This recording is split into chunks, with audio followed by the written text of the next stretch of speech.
working now. There's like 20 people waiting in here right now. Nice.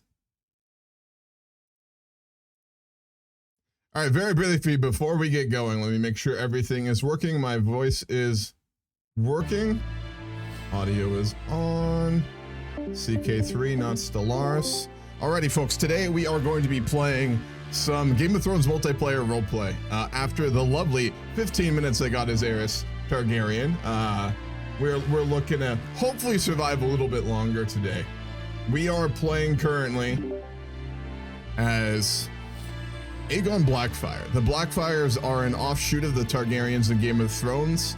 Essentially, there was kind of like a Targaryen civil war, like the Dance of Dragons without the dragons, essentially. And the Blackfyres attempted to take the throne. They failed and were exiled to Essos, those who survived.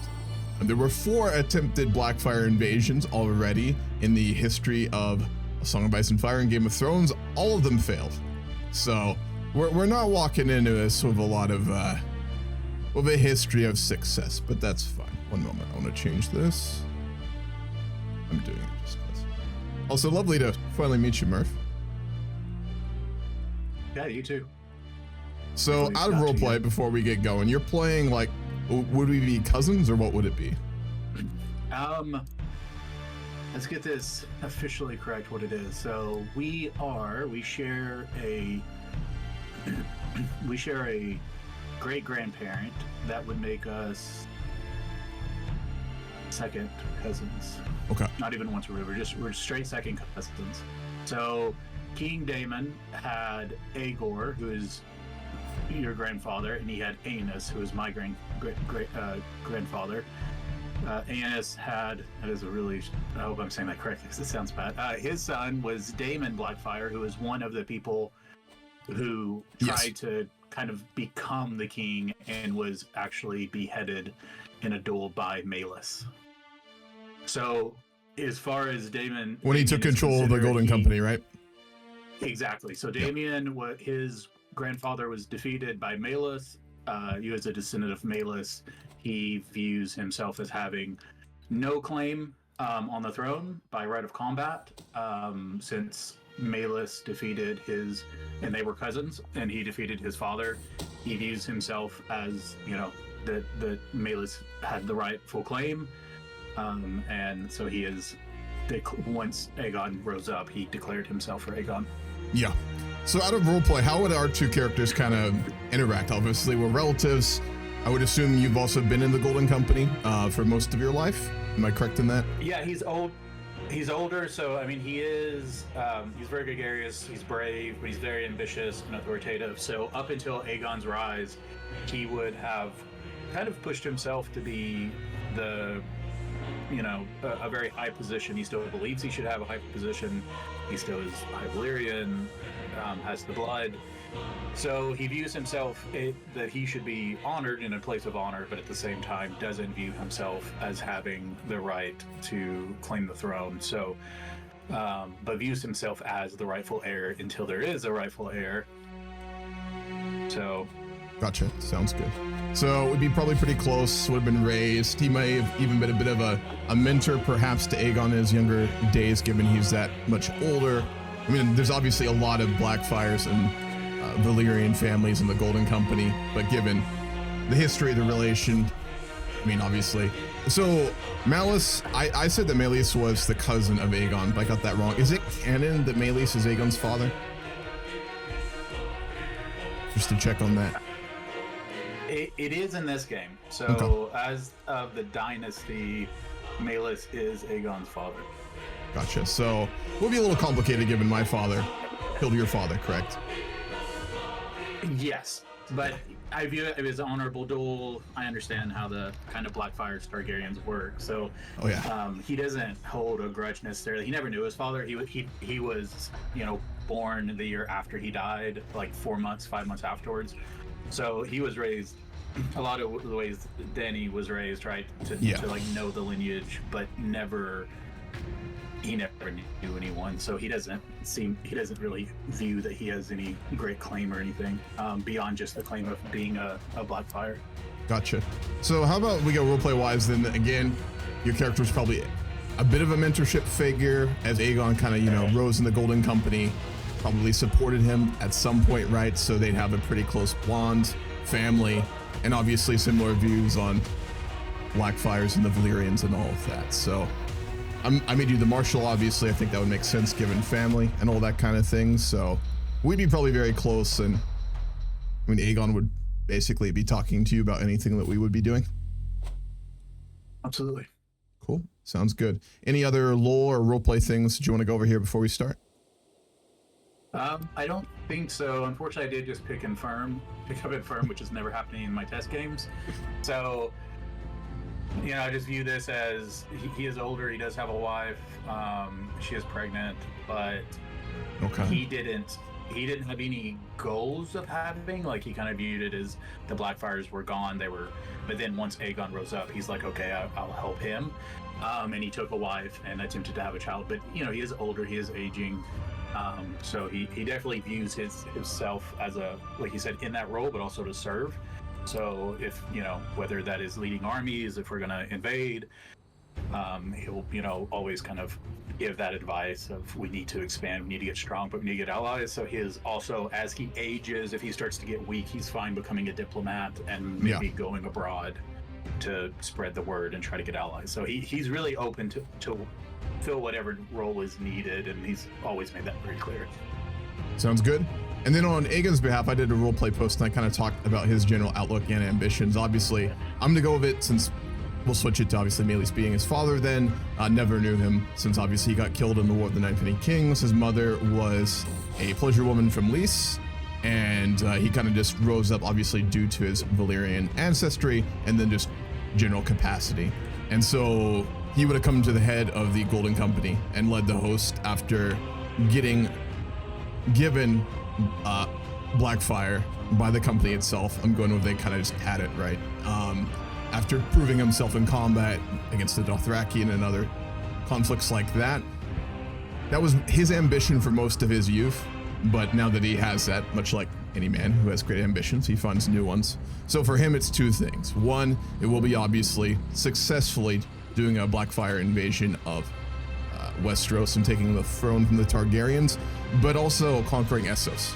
He's all about he has a fascination for the history of the Valyrian freeholds, Valyria at its height, obviously, and views the Valyrian lineages and houses that still remain. There's very few in Westeros. I think in the lore there are a few more, obviously, in Essos, but they're not too powerful as being the ones who should rule. So for him, going forward, which he would have proclaimed before the Golden Company, after they swore allegiance, would be to conquer the free cities of Essos and to make sure they are all instilled with Valyrian rulers. And then once having done that, to launch the invasion of Westeros. So both of those are kind of equally important to him, which will make sense given he's not going to immediately go for Westeros, right?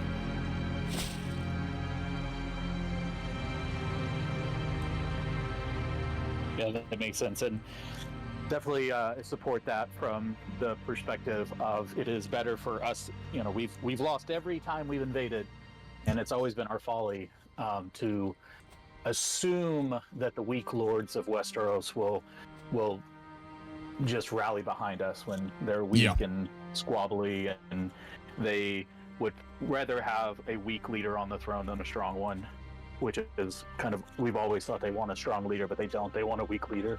Exactly. And unfortunately, that does mean that we need not to go as strength, but to go with overwhelming strength, which is the power of Essos versus the power of Westeros. Exactly. The power of Essos, we've grown up, we've lived our whole lives here. We know that it is very powerful. The Westerosi kingdoms are great. They have many well-trained knights and soldiers. They're incredibly formidable, but Essos is not something to be obviously just ignored. So to take the free cities, to get a force together, it will be unlike the first 4 failed invasions. That's the only path to succeed where Daemon and all the others failed.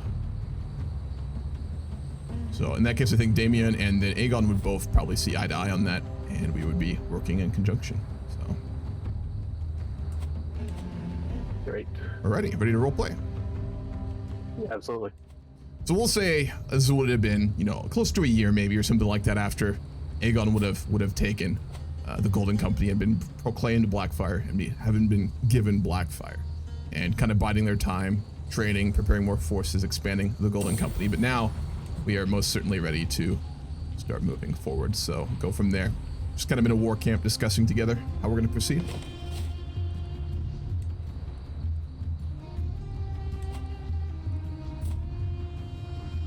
So Damien, we have been here for, I fear, far too long. The Golden Company has never been more well trained, our forces ready for combat and for blood. We must consider our options going forward. News from Mir is very concerning. Slaves are a fundamental part of the economy of the free cities of Essos, but personally, I care nothing for whether or not a man is enslaved or free.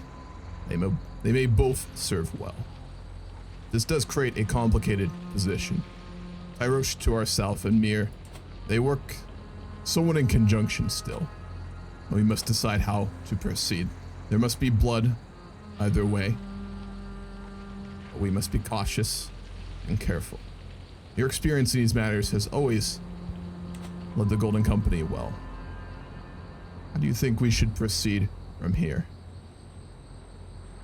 Yes, my king and cousin, I have been watching the situation very closely, and I think, especially with the latest developments with the war between Lys and Tyrosh, it creates an opportunity that perhaps we haven't had before. Our landing was able to be swift and overwhelming because of the weakness of Tyrosh, but them giving up a small amount of land to the Golden Company is different than us perhaps invading the entire, especially the city itself. But they, of course, are weaker than we are, and at this point, their closest neighbor wages war against them with overwhelming force.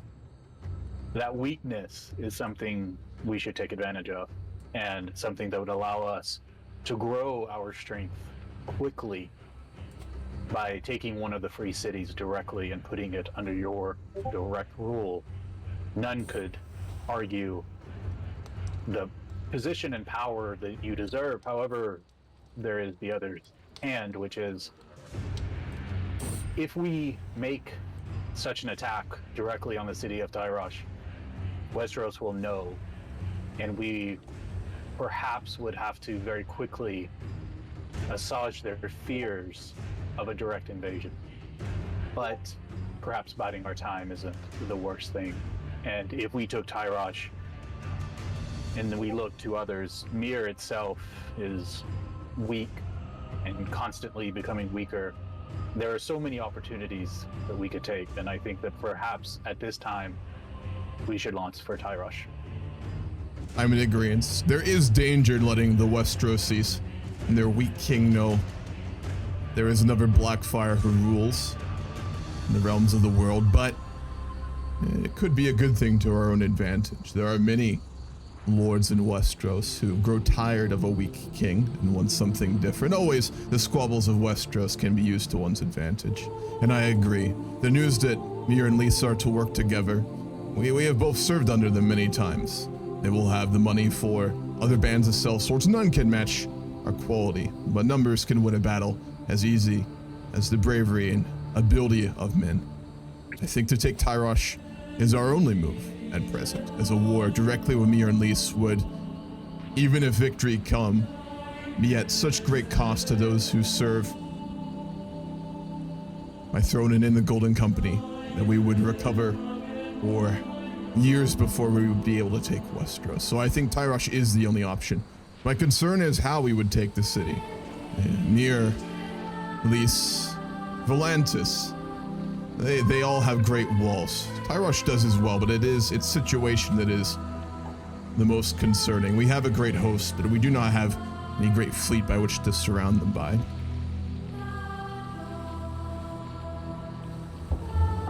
I would argue that the city itself, the only direct landing spot would be on Bleak Point, as it is outside the walls of the city.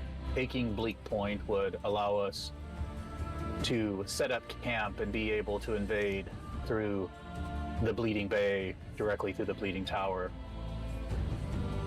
I don't know if we should launch directly against Tyrosh and the primary castle. I think that Bleak Point and the Bleeding Tower are the points of invasion. However, we could go immediately west into the Tyroshi landing and into the land south of Tyrosh, into 10 Danish, take that land, establish a camp, and then from there we could easily cross from Tyrosh landing and the Castle of Droplet Hold onto Bleak Point.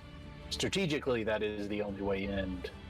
We have ridden these lands for our whole lives, Damien. We know well that although there is some wealth and some quality there, the free cities are at the end of the day the cities themselves. If we wish to take Tyrosh, we must take the city itself. You are right, Bleak Point, I think, is the way forward.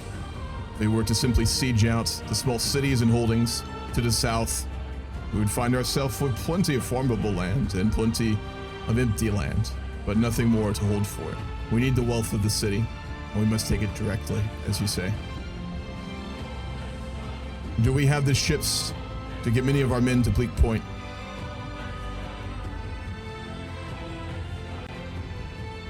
I have some gold. I know that you have more than I do, but I think that at this point it will be spending the gold to land. I have been commissioning the creation of onagers and the training of crossbowmen to help take the walls. So we will have some, with the crossbowmen and the siege weaponry, we should be able to take the walls, but I think that we'll have to pay for the ships. That is so.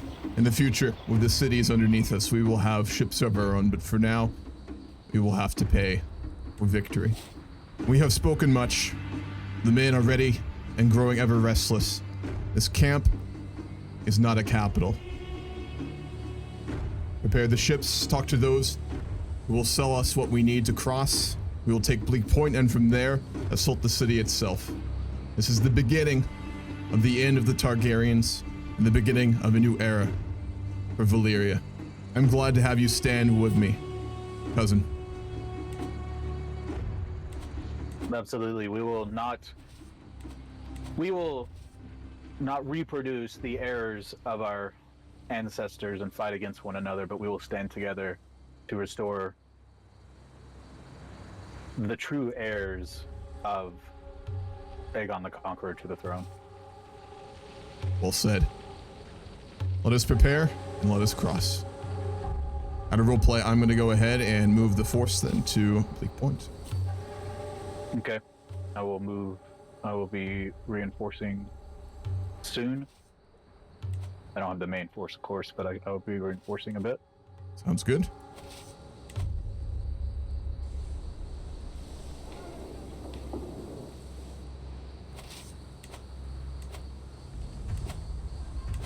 Have you had your child yet? Oh, you did. Wonderful. I have, yeah, which is good because I am infirm. Though the blood of old Valyria is countering that right now. I think this is just an issue with the mod. It won't allow me to go get a maester, but if I get ill, it'll pop an event if I get ill.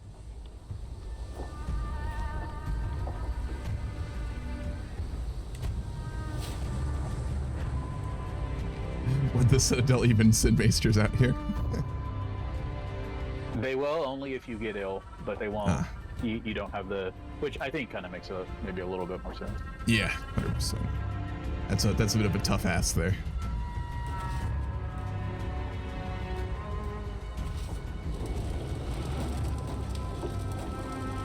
These walls are great. They're nothing compared to that of Atlantis. It is a logistical nightmare to move troops at this level. If when we take the city, the first thing we need to do is go about getting ourselves a fleet of our own.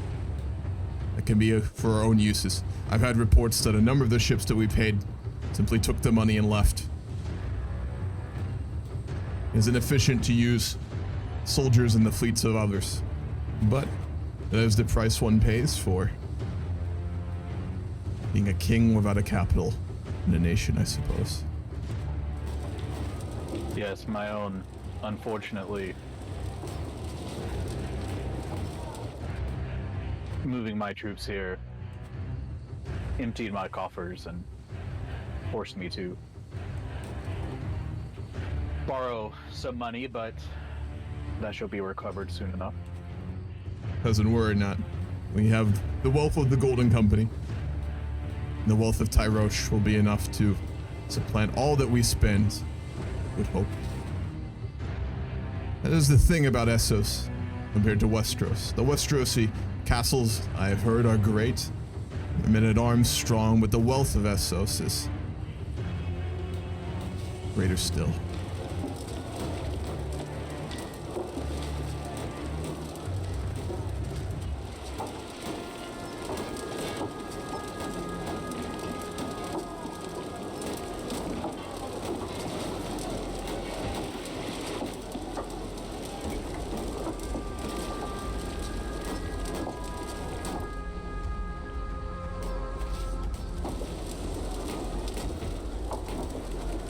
The Tyroshis know that we are on Bleak Point very well, and I'm sure they are making all measure of defense.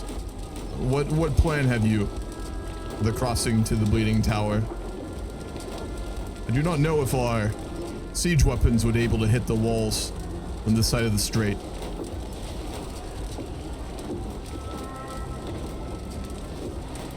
I believe that a traditional siege won't work. I believe that we will have to land and assault the walls directly.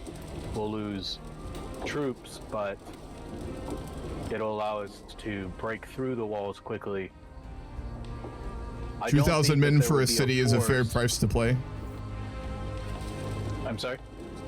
2,000 men is a fair price to pay for a city. Would you do me the honor, cousin, of leading the vanguard? I think an attack on the eastern and western walls. Wonderful. Absolutely. And we will cannot assault fail in and we will this. tear them down.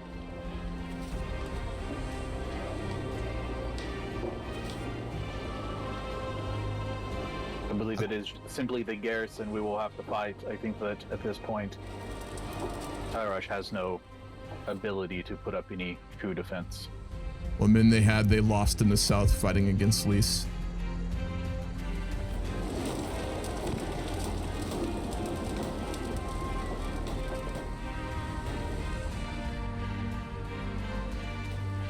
Having taken the walls, it will take much time to push through this city. Though their army may be vanquished to the south, they have many brave men still defending this city. This is a good time, I think, cousin, to speak of the future. This war is going well. The Golden Company is an army unto itself, but Mir and Lys combined is a true danger. I do not fear them, but I've been taught by others and yourself, and seen many times, outright force is often not enough. Combined, the armies of Lys and Mir will be able to field at least double our own, unless we can find more quickly within Tyrosh. What think you as to how you will deal with these twin vipers?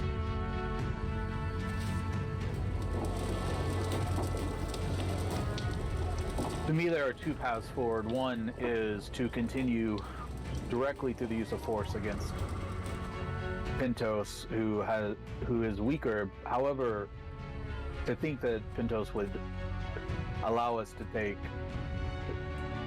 power from them and that they would not reach out to forge new alliances, I think would be folly. I think that they would do everything they could, of course, to stay in power. The other, perhaps, path forward is to approach the cities, the free cities, and like those before, but perhaps with better outcomes, ask if they would be willing to enter into alliances. Something that would allow us to create allies that could help us against Westeros with promises of them keeping their cities once we were in power, but giving them many protections and opportunities they've never had before. It is wise. If we were to invade Pentos, that would only make them work with Mirren Lys. I do know that the First Magister of Lys carries Valyrian blood in his veins. A man fit to rule, certainly. But I do not trust soldiers who are not underneath my own commands. Allies are fickle. Loyalty is the only thing one can count on when talk turns into blood and steel. I think perhaps seeking some measure of ally and working to offset what could be 3 or 2 against 1 in some manner would be wise. But I will say this, Daemon. I will not cross to Westeros without the free cities under my banner. They will not fly their own. Absolutely. Whether they hold the kingdom names, whether they hold the kingdom titles in name or in actuality, it would be under their allegiance and clear understanding of your right to rule.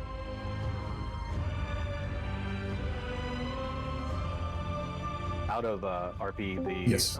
There were a couple of Prometheus alliances formed with Lys, but he's not by default allowed to use those.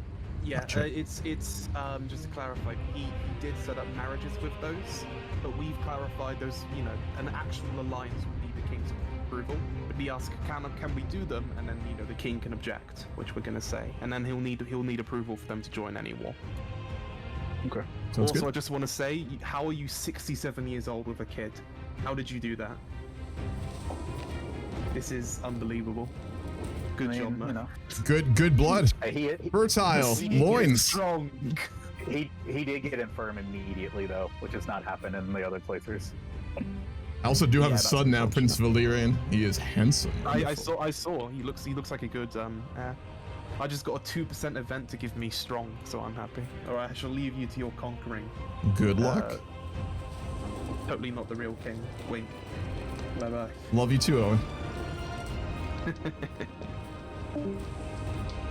Because then with the birth of your son and the future king, should we continue the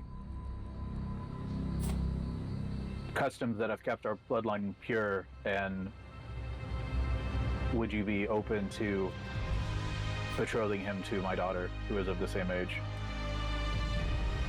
Or do you wish Valyrian to- blood is far too worthwhile to dispute with another, though I know I am born of a woman of Lys. I think this would be a good way to ensure the future of the Blackfyres. And the greatest of the remaining Valyrian houses, I would graciously accept.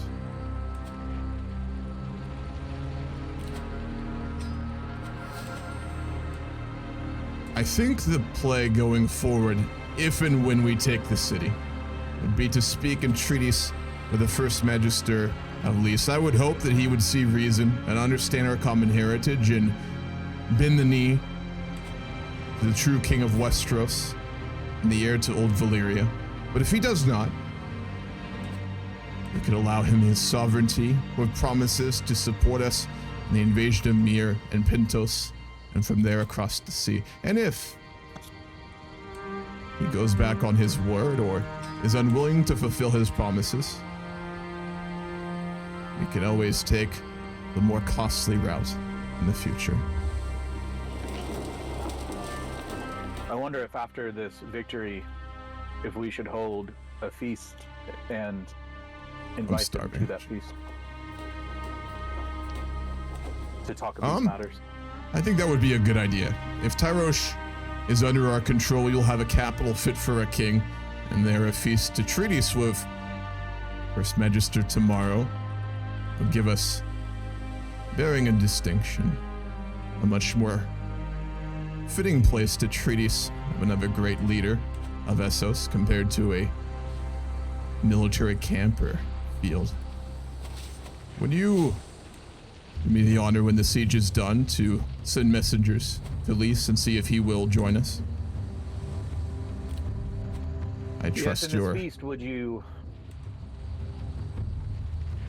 I would also advise that not only because Lys and Mir are joined, but also because of the power of Pentos, it would... Perhaps this feast would be a place to bring all four together, or all four of the rulers, those three and yourself, in order to explain to them the importance of what we're doing all at once. It may prove... If there's one prudent, thing and I we have may be able to learned pull all three of Essos and this land, is that the leaders work together out of necessity. I could give a great speech before them as to my claim, to the rights of House Blackfyre, to my ancestry, but I think they would walk away, at best, with giving empty promises. I think we need to take advantage of the innate hatred between the nations of the free cities. Lys may work with Mir now, but Mir is run by zealots and by freedmen. We share ancestry of the Regaro house. They are a very wealthy nation. I think if we were to try and speak with them alone first and see if we could secure some support. Our lands taken from Tyrosh combined with the support of the First Magister of Lys will be more than enough to sweep across the remaining portions of Essos. And if we were to bring them all together, perhaps to walk away there with pledges of loyalty would be enough for an invasion. But if we move too quickly, we will share the fate of the Blackfyre invaders of the past. Makes sense. I believe that getting Lys to align with us, and also to, if they would simply promise to give us free passage with their support of their alliances through marriage to the Martells when time comes, and before then, a promise to stay unaligned if we were to make a move north to Pentos, that in and of itself would be a huge victory and would allow us to double in strength. Exactly. Without having I'm to deal confident our forces could crush Mir and Pentos even together. But Lys is the one player here who could spell ruin for the future. I also only do have one wife. I would not be opposed to a marriage to seal such an agreement and take another. They are of the old ways in some part, and I'm sure they would see the merit.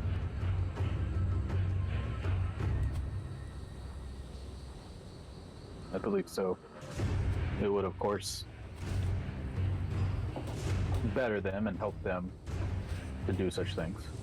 Their bank has grown very wealthy. Still nothing to compare to that of the Bank of Bravos itself, but there is value in such a thing. And if our invasion of Westeros is successful, I see no reason why we should keep rule over Essos. Large territories across the oceans are not ones to be easily ruled. Look to the Iron Islands. They are already enough trouble for the Kingdom of Westeros. As long as there is pure Valyrian blood that rules in these cities, as of House Regari, it would be a fine friend and ally long after we rule the Iron Throne itself.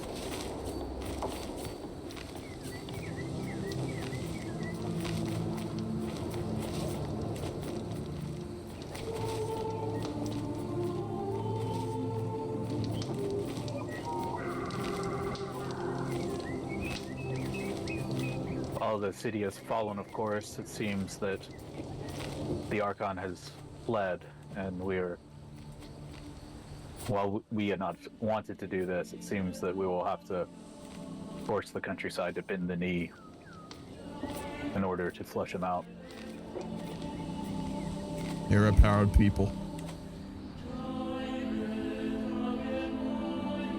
See, at least did take land in the south as well. We can use that as leverage. Allow them to keep it in exchange for agreement. A few fields and a couple of villages are no great concern.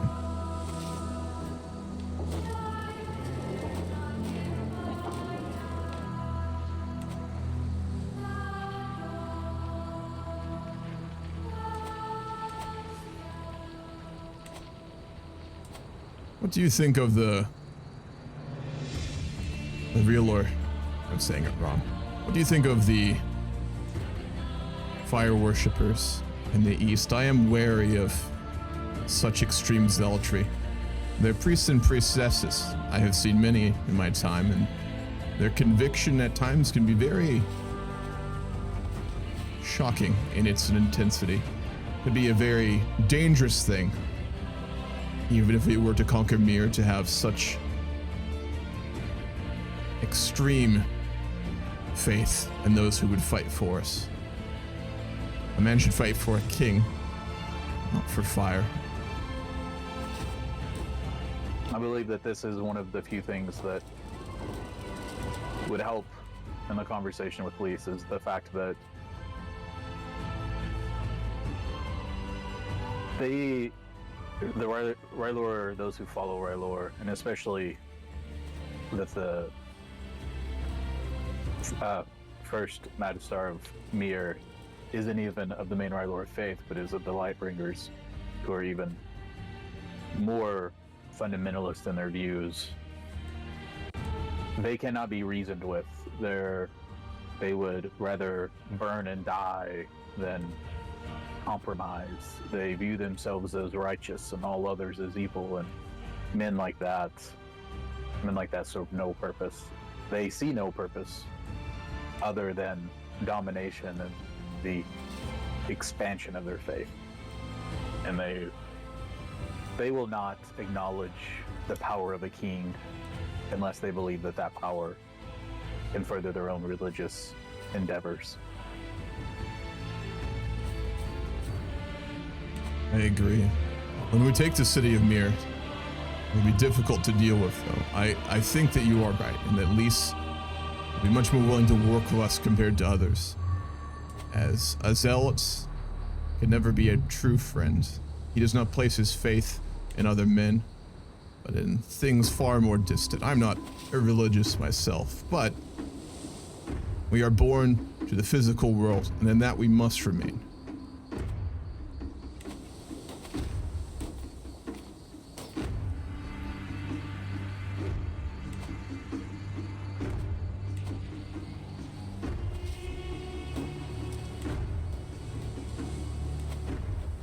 They're gonna make a siege of the whole thing. Yeah, I think it's going to be a long siege. Yeah. Without any battles. No kidding. It's not giving us ticking war score either. We're gonna have to fight for every inch.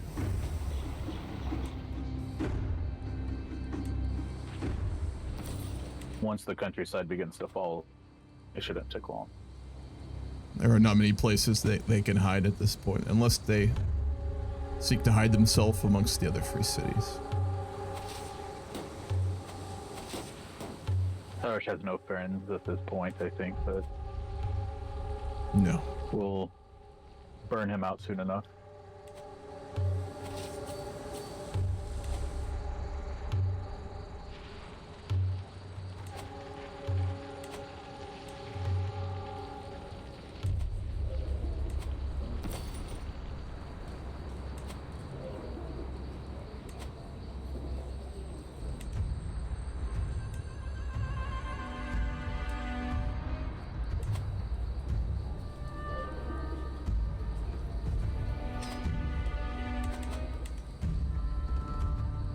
Someone in my court, strange woman of considerable physical prowess, admittedly, wishes to go beyond the wall.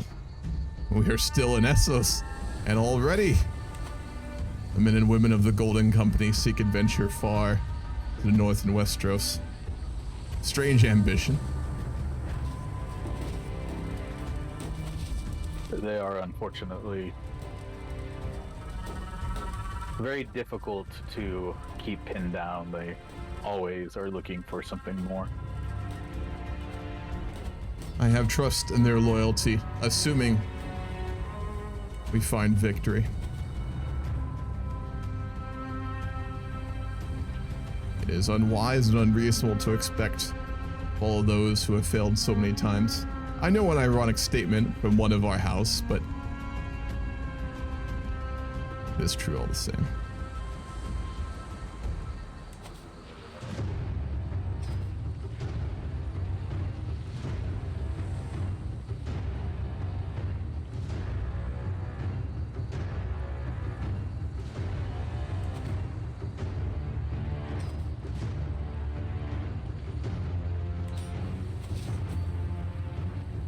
We have it. News from the Archon that he will give terms. Excellent. Capital at last. I don't know, we did take it, so we can move there.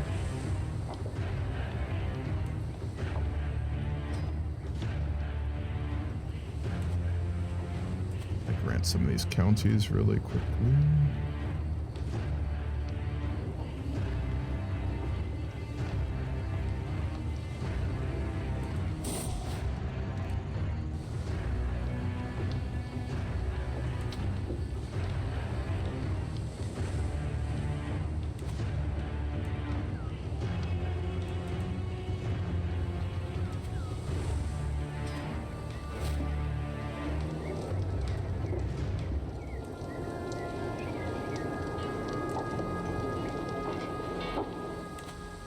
My lord, I heard the news of your son's passing. This is indeed a very grave and sad day for our house. He was never a strong child, born sick and too soon. I will take comfort in our victory, but my heart is heavy. My wife has given me another child, though. My daughter will, of course, is still in the service of your family, of course. It is too soon, but in a few months, I would propose that my second-born son and heir be married, or betrothed rather, to your daughter instead. Gods have taken one son from me, but they have given me another.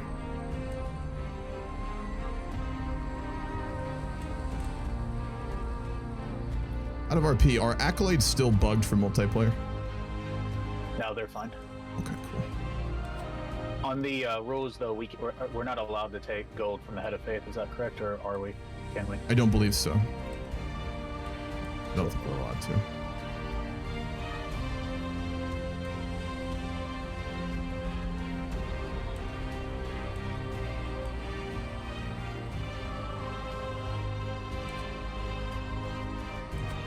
Alright, with the city under our control, we need to work on getting the city watch manned by the Golden Company and our own men.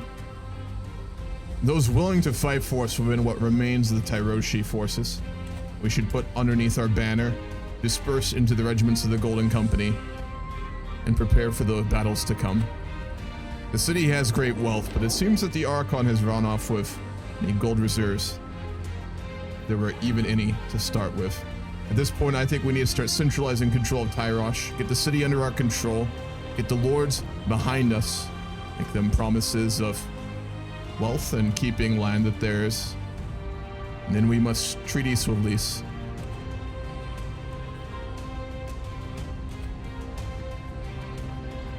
It will take time, but I believe that over time, with your permission, would be able to take the hope you granted those to other people. I did. Did you want them? I was gonna conquer Tandanaesh, and then I would be able to form the duchy. Ah, crap. I could just revoke them. I am very arbitrary after all. That'll make you a tyrant, but you could. What is a Blackfyre if not a tyrant? Because I can't hold them, but once I have the duchy, it wouldn't matter. I need limited crown authority. Let's see. These laws are outdated and for merchants, not for a king. They are too used to squabbling and making decisions. That's why I they've will- stayed weak. You need Kylos, right? I need Kylos and I need the coast. I need the landing, the Uraj coast. I have to wait 1 year, but then I'll give it to you. Okay, because I need all. Well, that'll give me time to, because that 10-day niche, I'll conquer that directly. I will leave immediately to go to Lys. Wonderful. Speak to the First Magister, invite him to Tyrosh, offer our complete and total protection, the promises of the Golden Company, which keeps their word, and the promises of myself.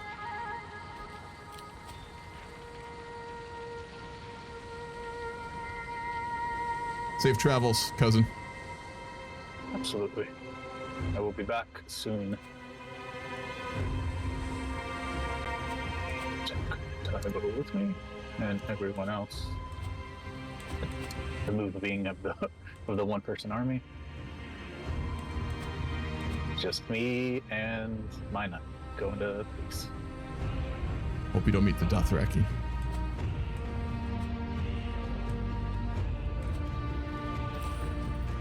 We took the entire treasury of Tyrosh. Wonderful.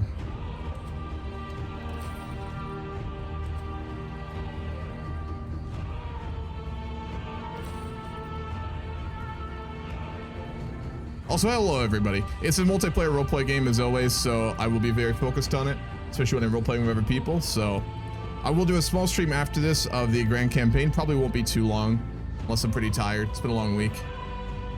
So we shall see about that. I hope everyone's having a good day.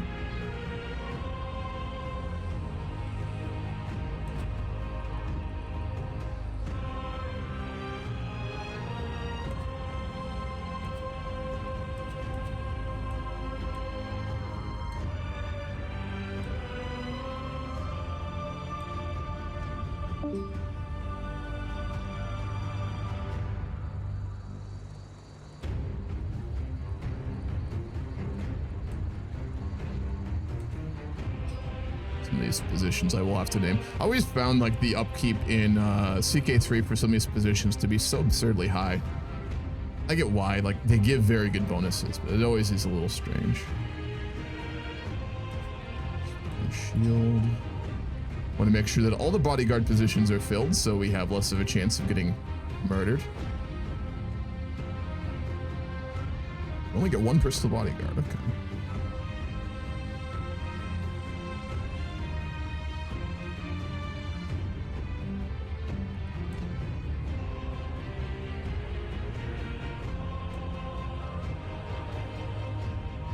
We'll hold off on the rest for now.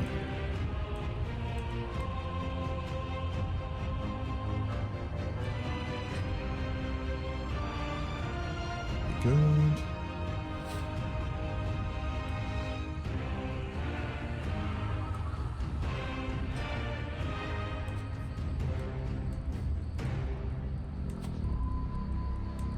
Accolade.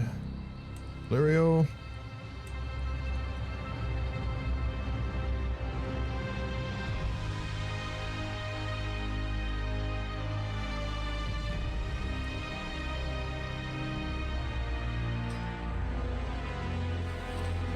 It used to be you couldn't do accolades in multiplayer because it would bug out everything, but it seems that it is now fine, which is wonderful.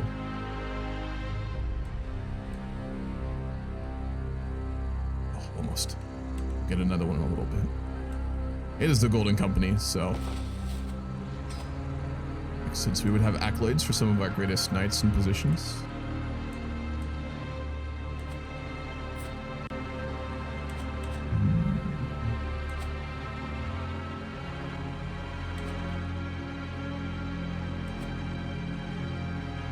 We're not able to use the Die Cartel. We're not able to use the Great Auction Block. I don't know. I don't think that Aegon would personally be against slavery. Like, he wouldn't go out of his way to do it, but we'd be willing to use it. This is not going to be a Daenerys Targaryen, like Targaryen invasion, where we're not... Aegon would not claim to be a moral human being. We're honorable, but that doesn't mean we're going to be trying to completely throw out the social order or anything like that. We'll make use of whatever we have to get what we want. Sweet.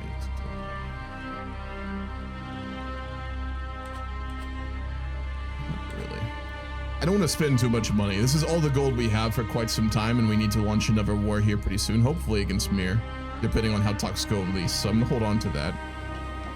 I'm trying to get control back for us in Tyrosh so we can actually get some income.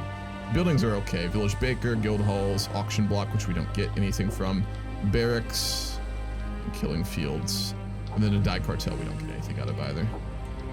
Very unfortunate.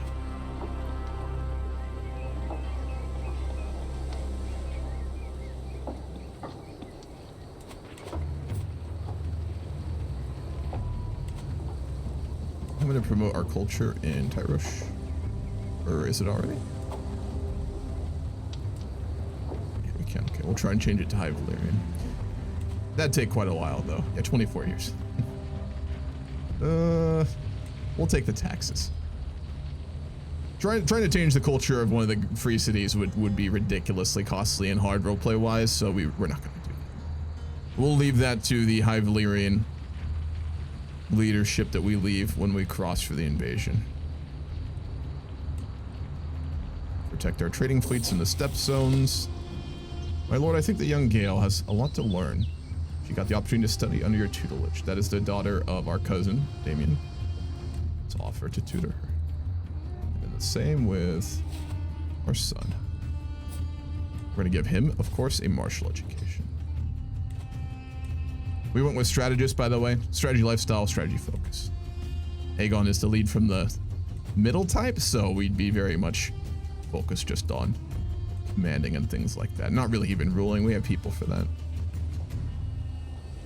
You wouldn't be the type to like not take his duties seriously, but he would certainly not be micromanaging the tax base of Tyros. I can tell you that. Our admiral's really not that good, is he? Let's find another. Lord Master Aegon of Kylos. I'm gonna take his territories pretty soon, so maybe not that. We'll grant it to Princess Iria of Tyrosh. She's one of the ladies of Tyrosh. If we can get her loyal, it would be very useful. There's one way to go about it. We'll try and sway her. And I'm going to grant her a pardon as well. What are the other great lords? Let's look at our vassals very quickly. He's the type I don't think who would shake things up. Obviously, leadership, we're in charge, so we don't worry about that. The Tyroshis, we would have grown up around to a fair degree, so we wouldn't be xenophobic enough. We'd just be like, you know, trying to get rid of everyone. But some of our vassals do have a good amount of soldiers. And it's mainly just her. She's got 3,000. We need to get her loyal and backing us here. I'm not going to give away gold. We don't have the money for that right now. So we'll just go with swaying. We gave her a council position. And that will have to be enough. She's going to be a very capable admiral. So probably from like a merchant family, grew up on ships and those sorts of things. Yes. Let her ransom her daughter? No, sibling. She likes us now. There we go. Making friends. Again, I think Aegon, so just a heads up, I don't think I went over them at the start. Our traits are honorable, ambitious, brave, deceitful, brilliant general, unyielding defender, adventurer, slave owner, nice, handsome, quick, strong. We got strong? Holy Christ. That was a roll. That's like a 4% chance. Formidable fighter and social figure. 13 Diplo, 26 martial, 16 stewardship, 11 intrigue, 13 learning. So pretty good stats, a very good warrior, a great fighter, 45 prowess. 9 of that comes from having Blackfyre. Blackfyre, if you don't know the Game of Thrones lore too well, is one of the swords that Aegon brought over after the doom of old Valyria. So when Valyria was destroyed, Aegon and the family, that's the Targaryen dynasty, invaded Westeros to take it and claim it. I think they came with 2 swords, right? And the main one, which was wielded by Aegon and then a bunch of the kings after him until I think around 100 years ago, was Blackfyre. So it is like the family sword for the Targaryens and like the most famous and great Valyrian weapon still known in the world. It was given to Daemon Blackfyre, or then at the time I think Daemon Waters. He was one of the children of Aerys the Unworthy, one of the Targaryen kings, I think around 150 years ago or something like that. He was just like a glutton and just fucked all the time. He had like dozens of bastards, essentially. And he had one true-born son with his actual lawfully wedded wife, I think it was just one. And didn't like him very much. So he gave Blackfyre to his bastard, Daemon Waters, who was a great warrior. Like he won a tournament when he was 12 or something like that, or 13. And Blackfyre is kind of seen to be like the sort of the kings of Targaryen kings, right? It was thought to be at the time a statement that he was basically going to legitimize Daemon and make him his heir. He didn't actually do that. He was just, again, a bit of an asshole and did whatever he wanted. Before he died, he legitimized all his bastards. So Daemon, who named himself Blackfyre and founded the Blackfyre dynasty, basically thought that he would then be king because he had Blackfyre, which is kind of the right to rule in a way, and went to war with Daemon, who was King Aerys's like true-born son, who a lot of the lords of Westeros supported. There was a civil war. By the end of things, Daemon Blackfyre lost and was killed, and his children fled to Essos. And they didn't found the Golden Company, which is like a self-sword band that like basically we grew up in and now is loyal to us, but they were part of the founding of it, and most of their heirs and descendants are in the Golden Company. The Golden Company is like the most prestigious mercenary force in Essos. Essos is kind of like a bit of like the Middle East or like the Near East or something like that in kind of like relation to Earth. And it's kind of almost like the Italian city-states in the Renaissance area, in that there's these really powerful, wealthy cities and then a lot of really undeveloped territories. They fight each other a lot, but they all fight each other with mercenary bands. They don't fight them with their own troops. They have their own troops, but they fight it with mercenaries and slave armies and stuff. You've seen Game of Thrones, things like the Unsullied, but the Golden Company is one of those mercenary bands that kind of will fight for money and fights on contracts with the different cities. They fought for all of them at different times. They're different from the other mercenaries in that they are primarily made up of like second sons and knights from Westeros. So they're much more well disciplined. They're like a professional fighting force compared to a lot of mercenaries that tend to be a little, you know, cheaper for good reason. So they're very respected. They're very, very capable. And in the lore, Aegon Blackfyre grew up in the Golden Company, and after proving himself and becoming the leader, basically claimed himself to be king, given he's a Blackfyre, and has kind of taken the host, which is why they ended in us to have the Golden Company as like a special band. So we just basically get to keep them for up until we do the invasion. So we'll know that. Can we fix the economy? We should start spending money on getting new troops. Not quite yet. I wanted to stabilize the tax base first. That's why I'm working on increasing our control. We can get good trained troops as soon as we like. We can find well-trained ones. We can send, you know, letters to Westeros asking, you know, hedge knights and stuff to join us. Aegon, I don't think right now would be worried about getting just a couple more, you know, units of soldiers. We're gonna want our own men of arms loyal to us. But right now, we know that we have a good amount of money. The Golden Company is quite wealthy. These would probably what remains of the wealth they'd accumulated in the last contracts they fought in like mercenary wars. But we haven't built an established tax base. Again, I'm not gonna view him as a very miserly kind of economic guy, but he's not dumb. He's got a 16 stewardship, right? He knows he needs to establish a tax space before he can start just throwing money around. So for us right now, we're working on just, again, getting Tyrosh under the control of the Golden Company and ourselves to, you know, replace all the state apparatuses like the police and, you know, the military and things like that, incorporating what remains of the Tyroshi army into our forces and things like that. So we're focused on administration, getting the city back under control and stable. It's a very wealthy trading city, right? So if we can get that trade and money flowing back in, have a bit of a better tax base to build off of. This is our capital. I mean, we want to take Westeros. We want to rule out of King's Landing, but we don't right now.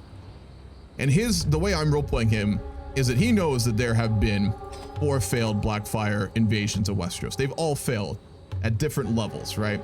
So he is trying to do it different. He's trying to be more careful, go more slowly, and develop a proper force to invade. So he would view Tyrosh right now as his capital, and he'd be trying to develop it as such and trying to build a nation and a city and a capital around which he can build a true army by which to invade Westeros, not just a mob or a mercenary army at his back. So we'll spend money on men-at-arms, but I want us to stabilize Tyrosh.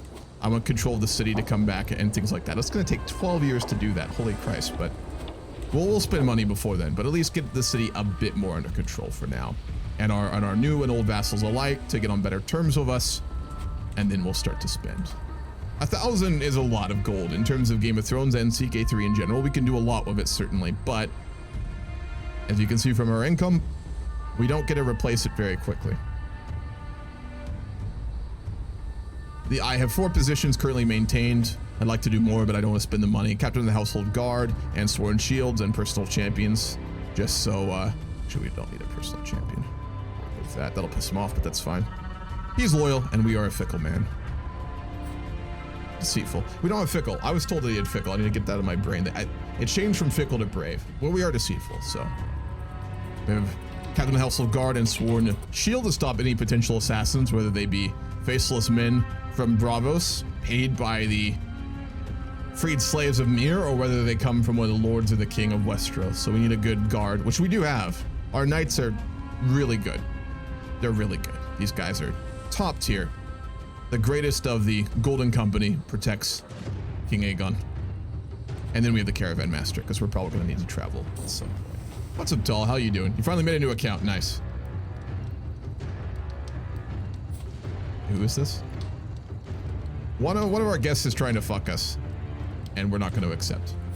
I'm going to roleplay him as like very much a Targaryen and a Valyrian, so we're going to have multiple wives, primarily for alliances and things like that, but I don't think he's the type just to go around screwing for no reason. We are married, even though our wife is chaste, unfortunately. She is humble, vengeful, chaste, and ambitious, an insightful thinker, and pretty. Keep going down that route. Gives a little bit of lower prestige, but that's fine.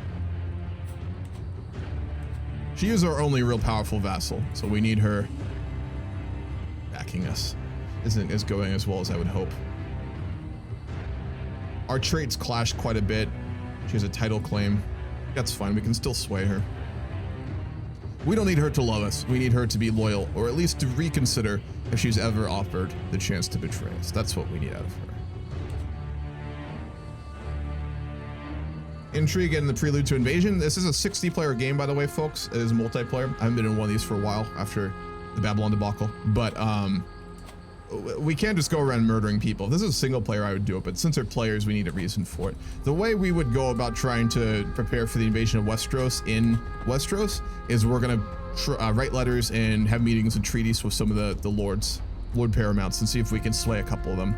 I think the way Aegon would see is he would not launch the invasion unless there is at least 1 or 2 Lord Paramounts who would back them. If he doesn't have loyalty and explicit support in Westeros, I don't think he'd even launch the invasion. We'd probably just go for the stepstones and then maybe just raid or something like that, perhaps. Unless we truly can build like just a massive force in Essos, which is potentially doable, but I want to roleplay him as an ambitious but a practical guy. Like, he's not stupid. He's not going to make the mistakes of some of the other Blackfyre invaders. That being said, we are 41. We're not getting younger. We do have one son, Prince Balon. He's only 1 year old, so we'd be thinking about the future of the Blackfyres in our kingdom, but we also want to invade Westeros. That is one of our greatest desires, so we need to move quicker rather than slower. Hopefully we hear from Lys at some point here.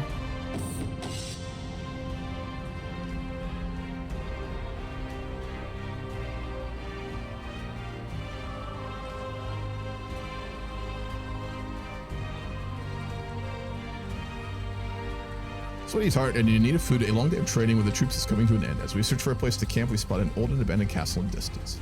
And that is where we will make to camp for the night. So they were brave.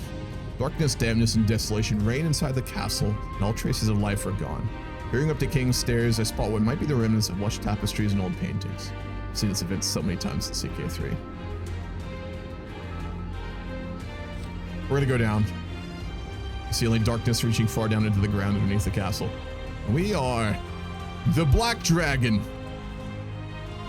We fear nothing but failure. All right, let's see if I can take his titles. No. I can. I'm gonna wait till he gets back though, so I make sure I'm taking the right ones.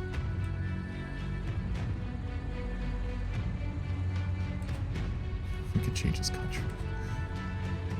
Hire a maester, absolutely. I think we have to send for it. He mentioned earlier that we can't send for a maester, so when we die, our son will get a maester, unless we take landed in Westeros.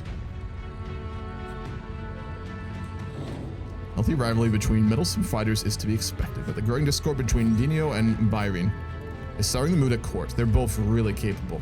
Dinio is widely regarded to be more skilled, but Byron clearly takes issue with the assertion. In the middle of an audience, the latter bursts into my throne room and clutching his sword hilt cries, "Dinio! Only one of us can claim to be king's most skilled knight. Meet me outside and I will settle the question."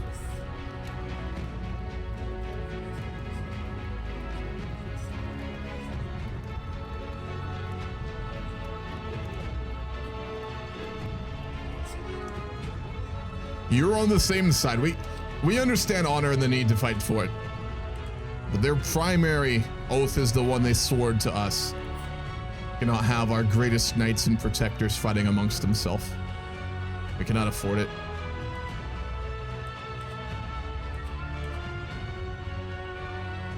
Damn, that talking Lisa's taking long.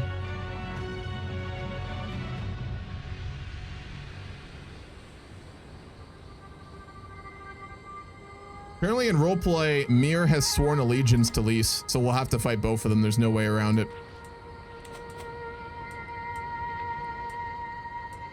Interesting. That's why the talks are taking so long. Well, there's no way around it. We're gonna have to fight both of them. I think we sack Mir first. Until Damien gets back, and then we'll discuss where we're going from here. In that case, we are going to need men-at-arms. Armored horse.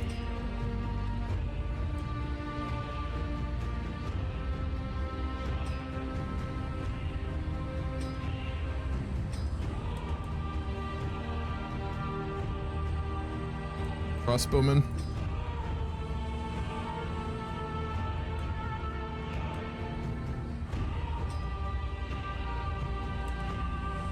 We'll do that for now. We need more men-at-arms, though. I don't want to put us into a major deficit here. I'm talking like I'm playing Victoria 3 right now, but you know what I mean.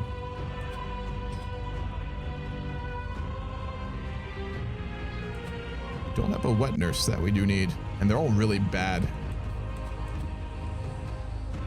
Let's search for a wet nurse.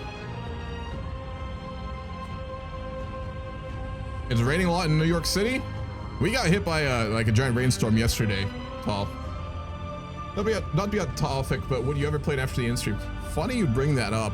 One of the other organizers on Prometheus RP, Nolan, I think his name is.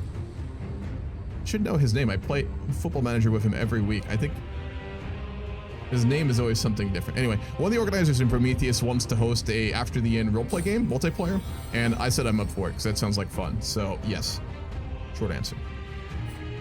Nothing? Holy fuck. That's embarrassing. Norin.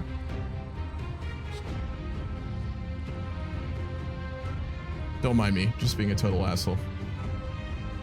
Okay. What skill is it for wet nurses that matters?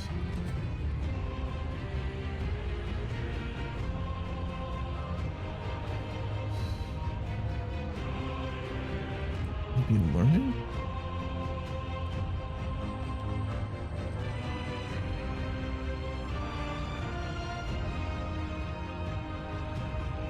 Looks like maybe diplomacy. Let's not get a dyslexic nurse. We'll go of Margell. She's good. Wonderful. She's got the physical markings of having Valyrian descent. We can't have our child being raised by a woman who's not of the blood. Had child?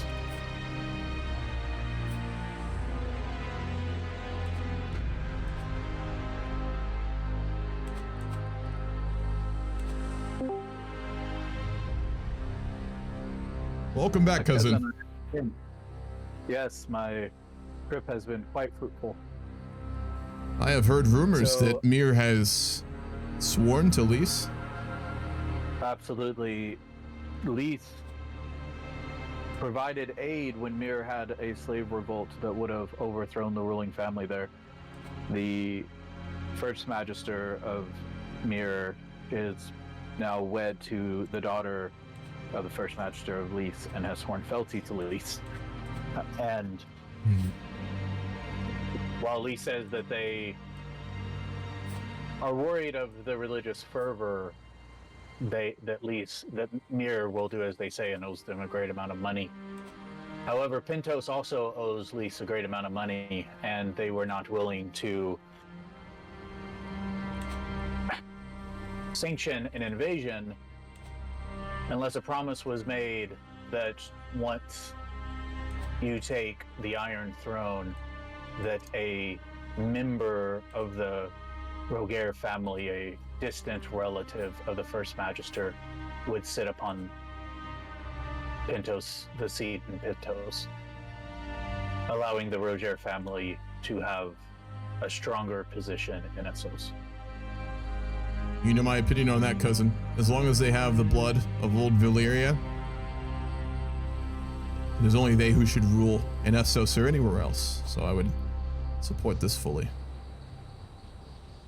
On the question of Mir, they are less specific in their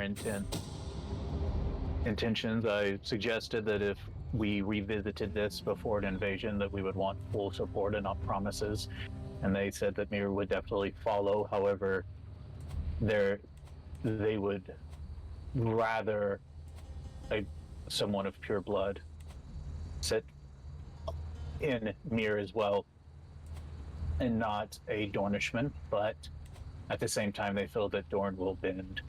They also said that they have no interest in the Stepstones, and they only began establishing position there to counter the Iron Throne's spread in the Stepstones, and that if we wanted them, they have no interest or do not care if we take them. However, they said if we want to launch for Pentos, they will not interfere, and they would allow it. They did ask that a official alliance be established. He has a newborn son that my daughter could marry. Of course, with the birth of my second daughter, while my wife did not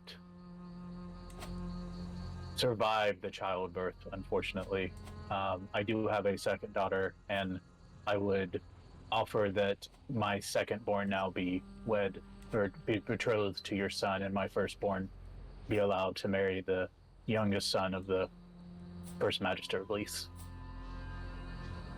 It's agreeable. To take Pentos, it is certainly worth it. I will break the betrothal then, and you can reestablish. Wonderful. Also, while I have you here, you need Kylos, right? Actually, can I switch his...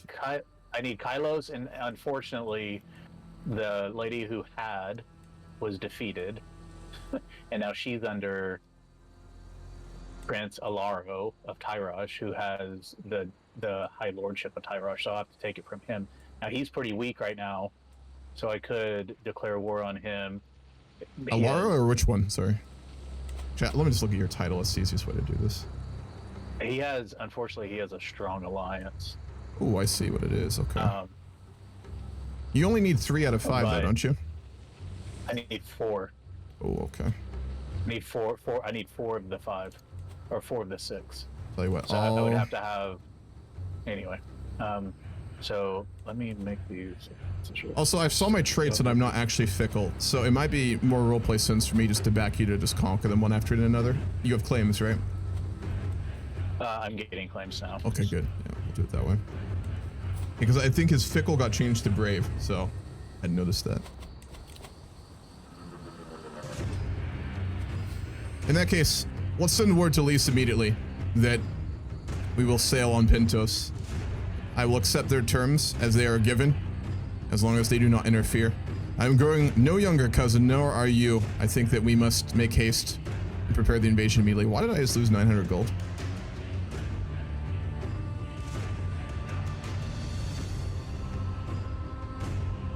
What the hell?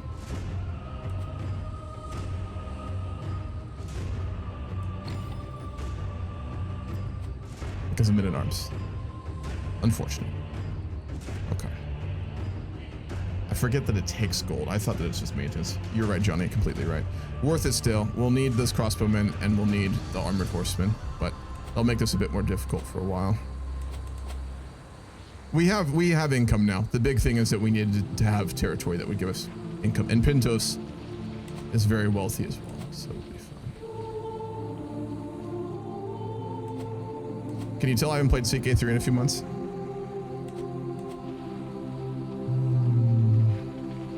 You need all these.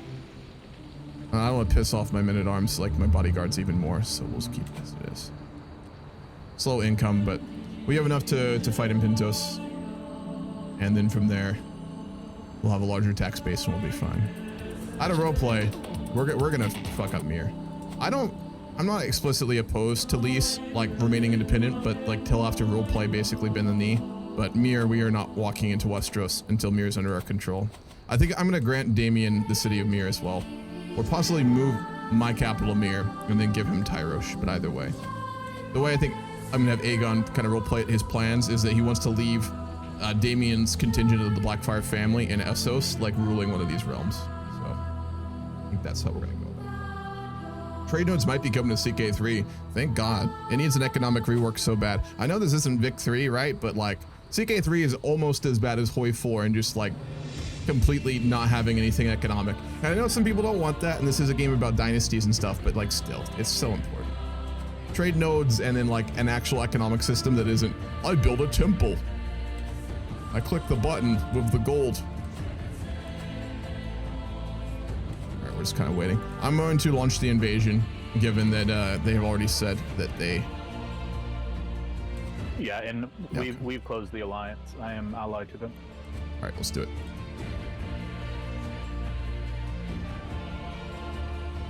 I'll get a fame penalty, but that's fine. All right. Let's do it.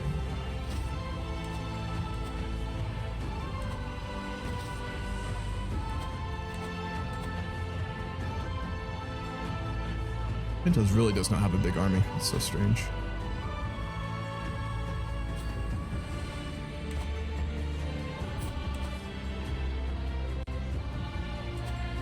Because I do worry in one way about this campaign, and that is the pure size of Pentos. If this goes the way of Tyrosh, taking the city will not be nearly enough. We may have a very extended campaign here.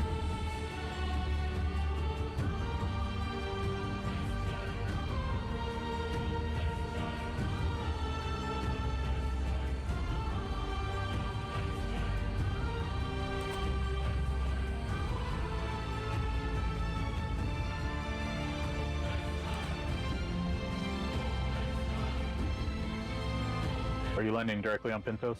Yeah. Because then I've raised my forces and they will... My fleet is launching and they will follow your own. Wonderful. If we can take Tyrosh as quickly as we did, I think we'll take the city of Pentos within several weeks, but we will not have terms there.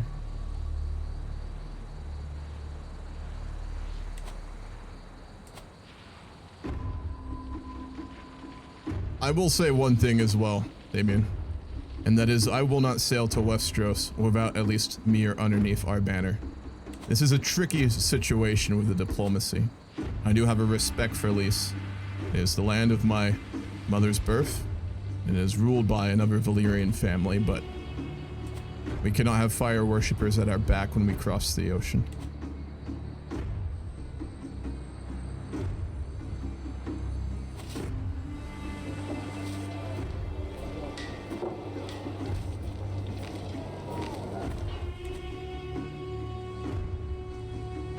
Oh, their army just landed in Tyrosh. Where did he land?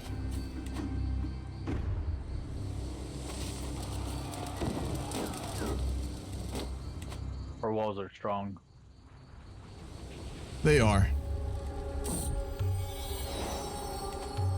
I doubt they have the Holy of Arms or siege weapons we do as well. We will need to make this quick and then relieve the siege.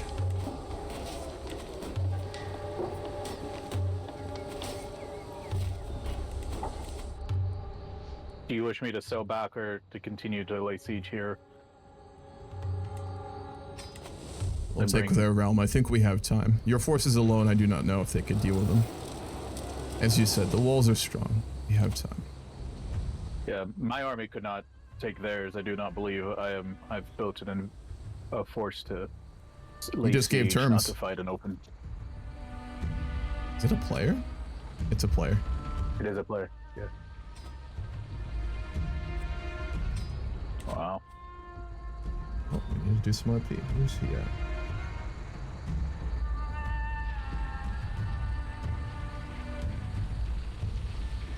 Well, he does keep the city. Lord, Probably why he did it. Yep.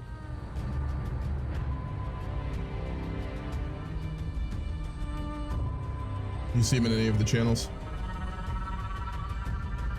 Looking for him, but don't see him.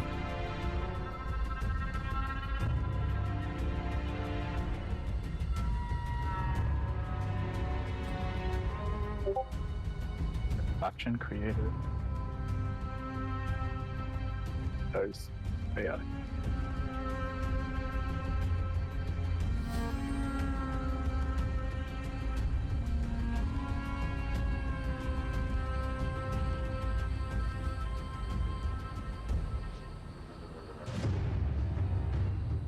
Alright, I DM'd him. I don't think he's in any of the voice channels. I don't see him. Yeah.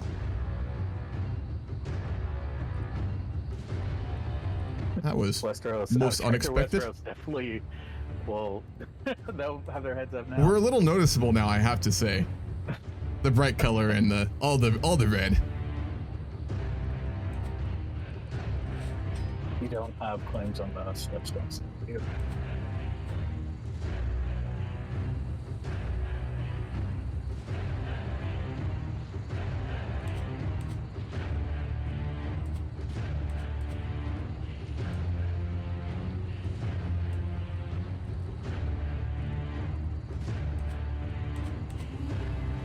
Given we have so many lords underneath ourselves, our coffers have grown quite thin with the new troops and with these wars, but it would not be a bad idea to hold a feast or a tournament somewhat soon to get on good terms with them when we are able.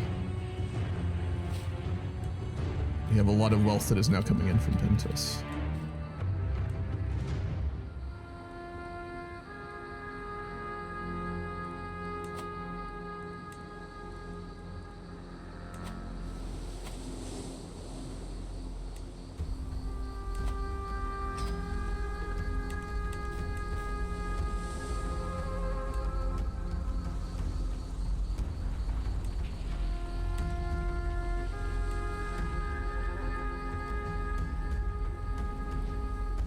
I have a claim on the stepstones as well.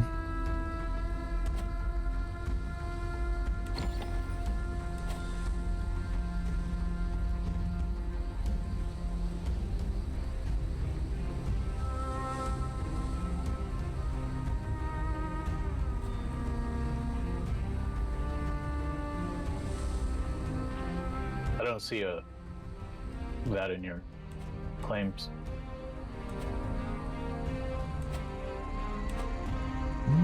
Just popped it up for declared war. Maybe it's for something else.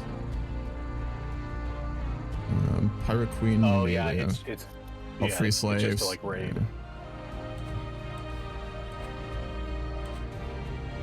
We're kind of stuck with a war with me or Elise at this point, so I haven't heard back from him. He's in the game, but he's not in the VCs, which he shouldn't be doing. But oh wait, all right, there we go.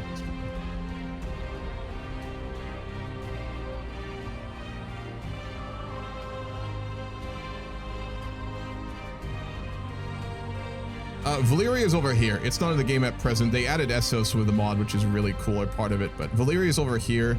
It was like, think about like the Romans if they had magic and dragons, and then like Italy blew up into a bunch of different pieces and islands, and then the entire world collapsed like after the fall of the Roman Empire. That's a good way to describe old Valyria. They were well known for having like white hair, purple eyes. They rode dragons, which are now all dead, or at least thought to be dead currently. And they practice various types of magic. That's Valyria down here.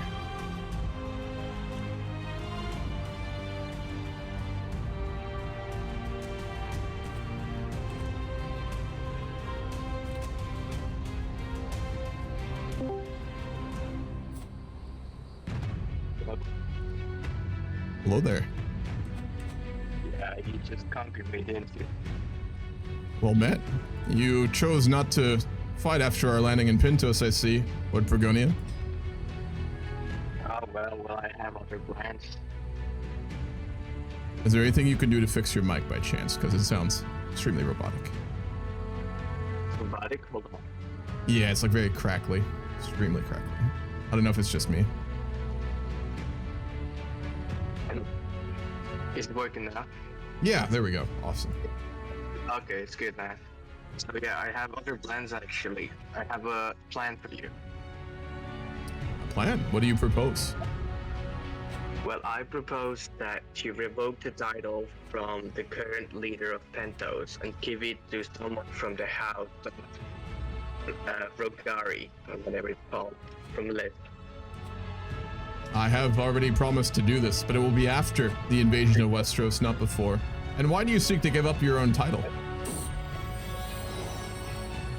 Well, why after though? Because if you revoke the title now, That was the give it to deal I Rogari made at the already end. with the first Magister tomorrow and his family.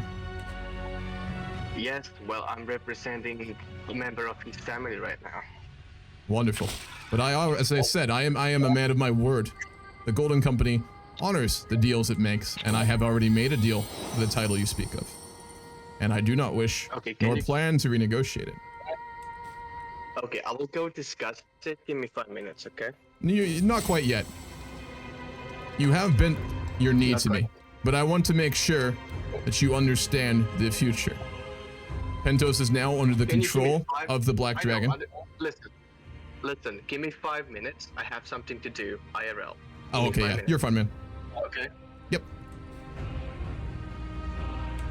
I thought he was running off in roleplay. All right. Interesting.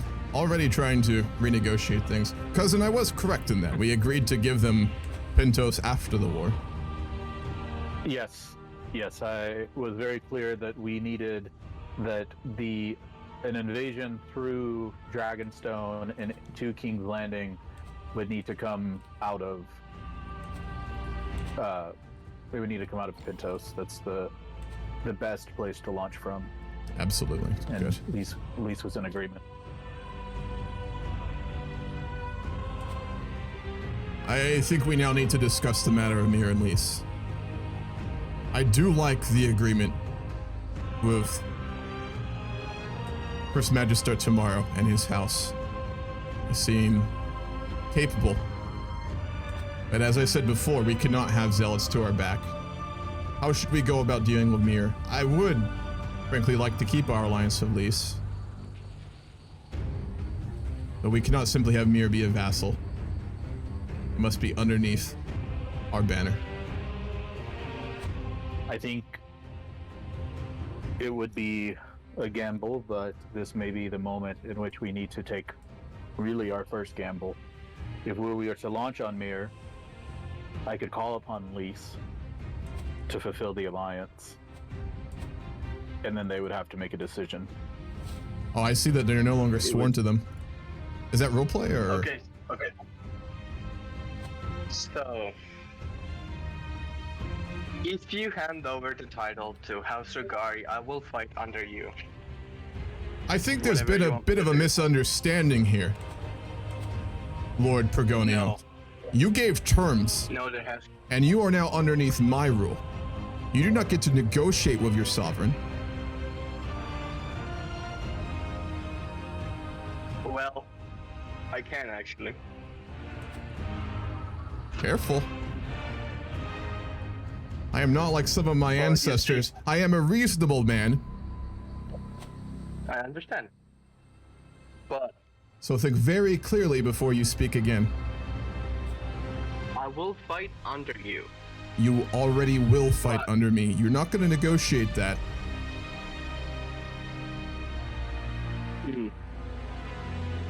If this is something that you have not decided upon, perhaps I will need to find another to rule over the city of Pentos.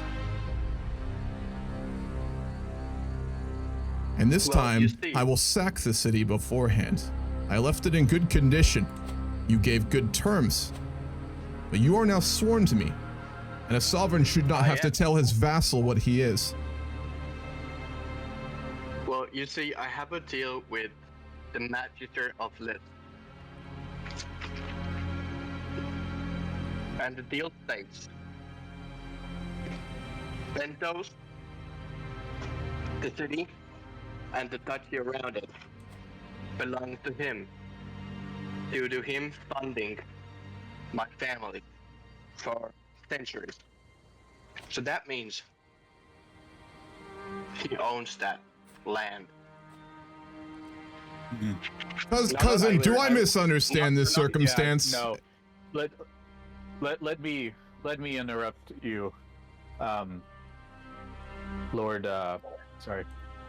Lord Bergonio. Yes. I understand. I understand the deal you made. I think perhaps you should speak. You should go directly to Lys and speak with the First Magister there.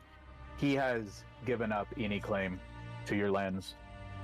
His son is now wed to my daughter, and part of that agreement was he gave us full approval of the invasion of Pentos. In fact, in the beginning, he mentioned the agreement you have and said that he would not be able to stand by. And I simply had to promise him that someone in his distant related family would rule Pentos when my cousin sits on the Iron Throne, not before. And he agreed. So any deal you had was renegotiated. He claims no ownership over the duchy and no ownership over the city, regardless of the amount of money that was owed by your family to his, because your family will no longer sit the throne once we fly. Now, the only position of power you have left is as a vassal to King Aegon. Because when the time comes for us to hold up our deal with Lys, we did not promise him the city, and we did not promise him the duchy. We promised him the land of Pentos. So your best position is as a loyal vassal, so that when the time comes for a Roger to rule Pentos, your family stays secure. You have no protection from Lys anymore. Well, you don't understand what I was saying. It doesn't matter. Listen, We do have to. We have to jump to stage. They're rehosting. Yeah, it's halfway We through. can pick this back up after that. Yeah. The game's crashing. So back to stage. We'll pick. If you click on it, you can click go home. Do that. Yeah. That's all. You should go home. You should go home. All right, I'm mute for a second. I think there's either a crash or we're doing a rehost either way. So that was interesting. The First Magister of Pentos gave terms and I guess didn't understand what he was promising. This is always a weird situation multiplayer, because when like players like him, you know, when you get players like that who like he's role-playing perfectly well, but like for a person like Aegon Blackfyre, a situation realistically like what just happened would have resulted in someone getting killed. But it's a player, so I don't want to just do that, right? Like, he's not Ares, he's not like a murderer, but like giving terms, swearing allegiance, and then being like, I might fight for you. Let me renegotiate that deal. There's only one way that ends, but with players, it's like, oh, fuck, okay, Christ. Let's hear you out. But anyway, this has been interesting. We're doing very well right now. We took Tyrosh, we took Pentos. We're gonna go to war with Mir, and I'm hoping Lys is smart and stays out of it. I don't know how I want to roleplay this, because in the roleplay, Aegon wants to control all the free cities. Like, he wanted to have all of them under his banner when he went to Westeros. But he also values Valyrian blood and Valyrian dynasties, which Rhaegar is, right? So he'd be, I think, very conflicted right now, and that he knows Lys would fight him rather than probably give up their independence. But they also stand as exactly what he wants in Essos, which is one of the old freehold cities ruled by the blood of Valyria. So he'd be very conflicted, I think. I think a lot of this and how we proceed with Lys will just come down to Mir. If they get in our way or our problem, we'll take Lys. and we'll do it the rough way. If they support us and back us for the invasion, then I think we're having a very different conversation. So we'll see. It's interesting though. We have a pretty large army right now, but we don't have nearly enough to Westeros. We need to start sending some letters and doing diplomacy after. That's what we're gonna do here. So I did get a letter, by the way, from already one of the families offering their support. I won't say who it is, but we did already get one. I'm gonna lie about needing to do something RL to have more time to build up my forces. Pretty much. Roamed if they weren't dumbasses who couldn't invent gunpowder in 5,000 years. Yeah, instead of like inventing things, they just like rode dragons and did magic. Valyria. Join tourneys. That's not something that happens. Yeah, I don't know why all of you guys are doing that. You really shouldn't be. It just isn't something that happens, and I don't know why lords especially are going. Traveling to Essos is a thing that so rarely happens in Regardless. Well, Jaime Lannister is an AI. We can't control your AI. If you're artifacts. using AI as an excuse for your behavior, then you're not doing stuff. Yeah, stop going to tourneys.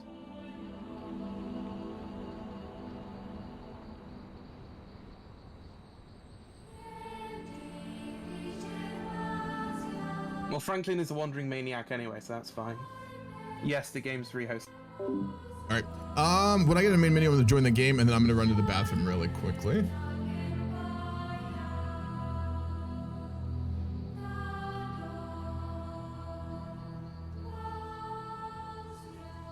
That's the other thing, is I thought Pentos was gonna be controlled by the AI, or that like we could do something with near, because like I want to give Daemon Blackfyre like a city in Essos, but they're all controlled by players, and we'll look conflicted on that. Like, it's not against the rules for me to like just put them on another title and take away their city, but I also don't want to be a dick for players. So I'm a little conflicted about how we're gonna deal with that too. Could just give him Dragonstone, I guess, when we invade, but that requires success. And my thought on it was like, even if the invasion fails, that means there'd still be a Blackfyre ruling in Essos, which is what Aegon wants. So, oh, I don't know how to deal with that. Could grant him Tyrosh when I cross. Roleplay wise, I could grant him Tyrosh and basically just go with, we're sailing to Westeros. If I die, I will die. But Aegon would want to secure a future for his child, right? Because we have a kid now. We're not like, you know, without an heir. So.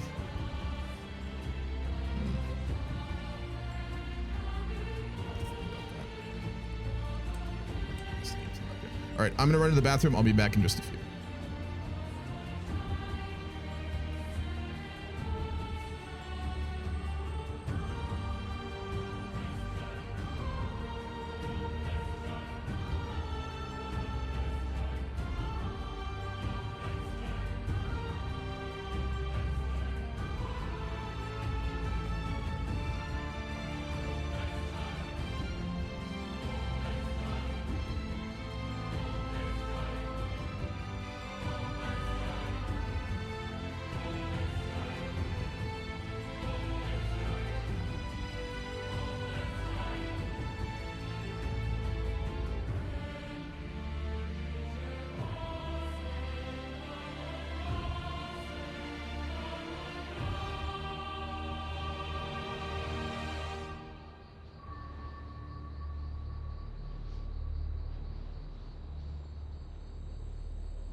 All right, I'm back.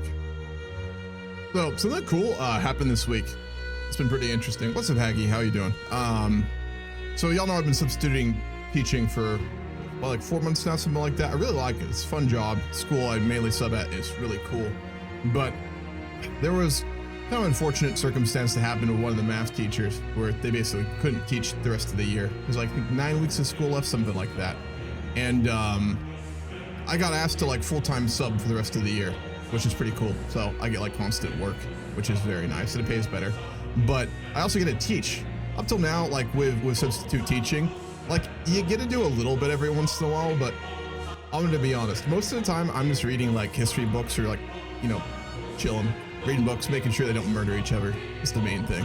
Because a lot of teachers, you know, don't have stuff to do or they don't trust a sub, which is fair. You know, like you didn't study in their area, right? There's only a few teachers who've kind of given me actual like stuff to teach, which has been fun. But for this, I basically teach the class essentially, which is pretty cool.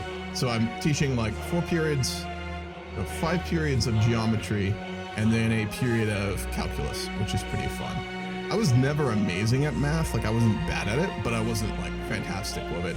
I guess it's kind of almost been a bit of an insecurity of mine because like I respect math greatly because it's such a useful thing. Like if you get good at math, you can use it in so many different disciplines. It's so useful, but it never like really came naturally to me like other things did. Not everything, but certain things, you know, we're all better at certain things, right? I was never that good at math, which sucks because I know its uses. Like I did well. I went almost up to pre-calculus, up to calculus, and then I took a few stats classes in college and I did pretty well in them. Stats is really cool. You can do so much with it. But anyway, so I'm gonna be teaching it. And I know geometry really well. I got like almost perfect grade in high school in that. I'm pretty good at that. So this whole week has been very busy. I've been having to like refresh my geometry skills, try and like get up to where the really smart kids are at with calculus, and then teaching that this week. So instead of just like sitting there subbing, reading books and like, you know, chilling, I've been teaching like all the time, which has been very different, but I like it a lot. It's been pretty cool. It's a lot of fun. It's frustrating though. Like, I understand now why teachers get frustrated with students when they don't do work and when like they don't do well. Because like, there's a lot of kids who are failing or almost failing, and I've had to try and sit down and talk with them and figure out like what they need and stuff. But it's so annoying when like, you know, they're smart enough to do well and then they don't. I've only been doing it a week. And I'm just a sub, but you know, given it's my responsibility now to like teach it, right? And trying to get them through it. Like I've really been trying to get them to like focus the fuck up, right? And why is my game still loading? Holy Christ. I might do a restart here because it's still loading. That shouldn't be happening. I'm gonna do another restart. No, I am joining, never mind.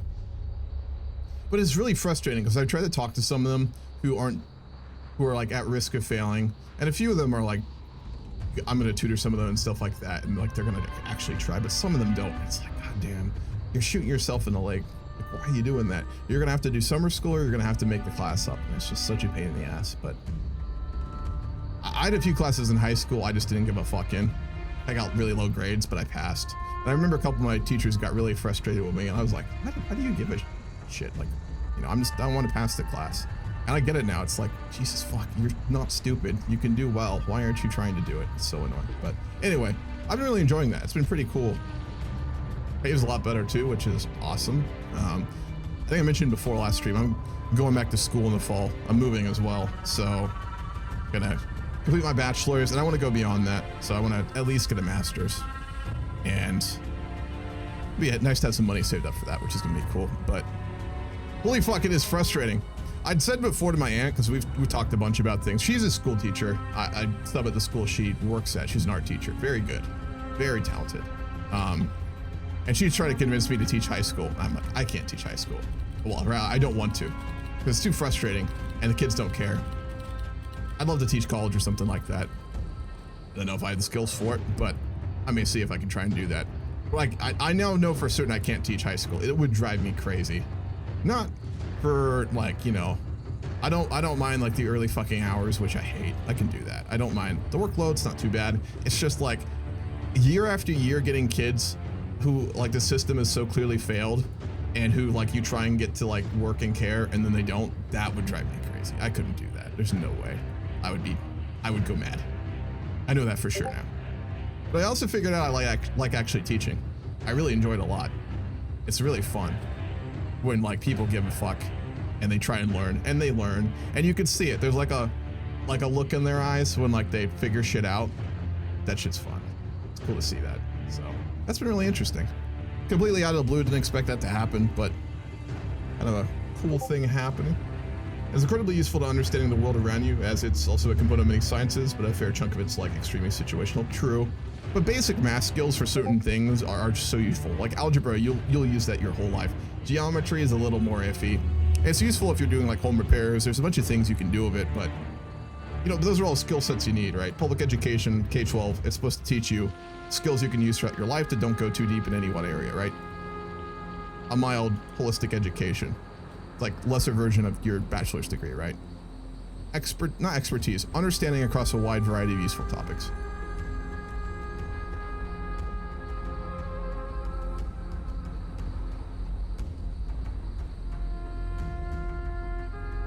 I'm getting DMs from Lise right now.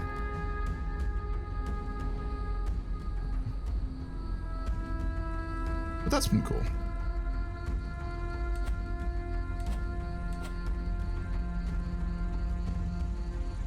That's the reason why there's also no GC episode this weekend. I tried to get it done. The next one is like the War of Britain and then the War of like Italian Unification. It's long. It's gonna be like 40 something minutes long, and I cut it down as much as I could, but I didn't quite get it done. I was up until like 5 a.m. last night trying to get it done, and I just didn't get there. One reason I may like cut or do barely any GC today is I might try and get that done tonight for tomorrow. I wanted to try and keep releasing those like once a week again, but it's rough this week. We'll see. Thankfully next week, spring break, so I'll have plenty of time. Get caught up, get ahead even. I'm touching buttons. I shouldn't be touching buttons. Okay. I'll make sure there's nothing important being said. You have a kid now. There's not.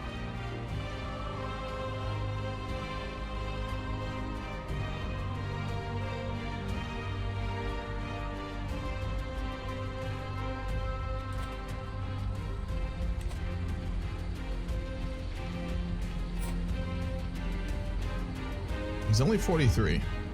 I love playing on speed 1 in multiplayer roleplay. It's so good. A lot of the games I've done in the past have been at higher speeds, and like you can't really invest in your characters as easily. Things just go too quick.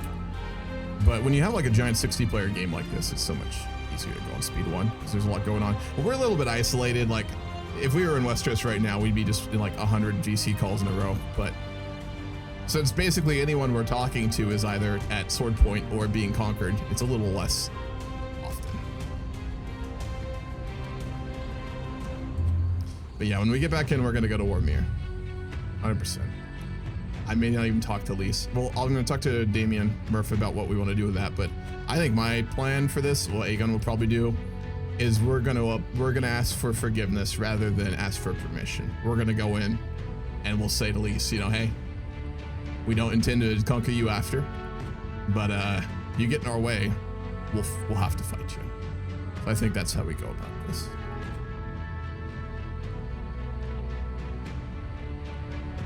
Reed's on Mir too. He's a really good role player. He did a bunch of posts that I read about. There's a slave revolt and like a civil war in Mir, but in the end, I believe the slave owners won it. So kind of sad. Not that we would care very much as Aegon.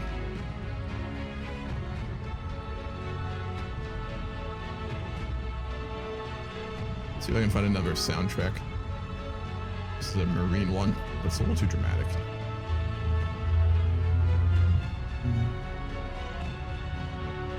I'm already breaking copyright, so I need to just not care. Jim was something I know there are some I've Game of never Thrones songs that will encountered explicitly before. like just He seemed like a really kill nice teacher. anything. Like they don't even let you upload it. What's up, Zodi? Political atmosphere of Westeros, unhappy. Rhaegar's weak. He's a good man, but he's a weak man. He's old, 65. His heir is a Chad, though. Absolute beast. But I know there's a lot of unhappiness across the realms, generally speaking, which is exactly what we want. A lot of very unhappy folks. It's also been like at least one generation for almost every major house since like the Robert's Rebellion. So it's just a whole new breed of leadership across. In the north, it's Rob. He's 41 now. In the Vale, it is Lord John, who never died because they won the war. Actually, no. Hold on. Is this the other Vale family?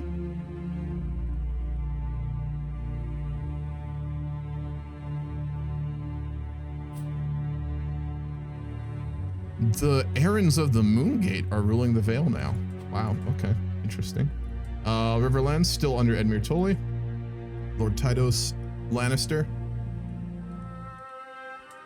It is Franklin Tyrell, that's the grandson of Mace. I guess Lancel, did he die? Oh, Loras rather. Loras is still alive. Love his beard. Stormline's Cunnington, and then Dorne's still under Martell. Dorne was alive at the start today, but he died, so it's Princess Ariana right now. Interesting. The king is Rhaegar. In the rebellion, Robert's Rebellion, Rhaegar won. So he's in charge still.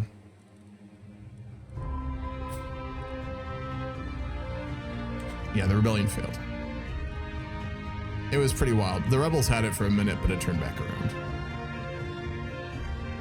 When you picked your character? I don't know. Usually picks for myself, but I'm gonna do it right now. That's what you should do. God, the religious map mode of Essos is disgusting. Anybody else loading up? Somebody just joined and is on 0%. Radman Thras. Are we gonna let them get in? Because I literally just turned off auto hot joins the second they joined. Who is that? Is the It's House Fowler. It's Fowler. How fast is it going? Already fell. They're on 6%, so yeah, I think they can join because they're not slow. Wait another minute. Yeah, let him come in because I think he didn't get in the first half. Can you confirm I that? believe so. Yeah. Yeah, that's what I said, Frey. It's fucking nasty. He's not a slow loader like Fuzz. You know me, I'm a king's man loyal to the crown through and through. Are you though? Are you, Zodi? Because as I recall, you were loyal to a rebel and a traitor. Last I remember, unless you've changed. I keenly remember you supporting someone without any right. Exactly. So you do support rebels. You're not a queen's man, I'm afraid. The Rife? Okay.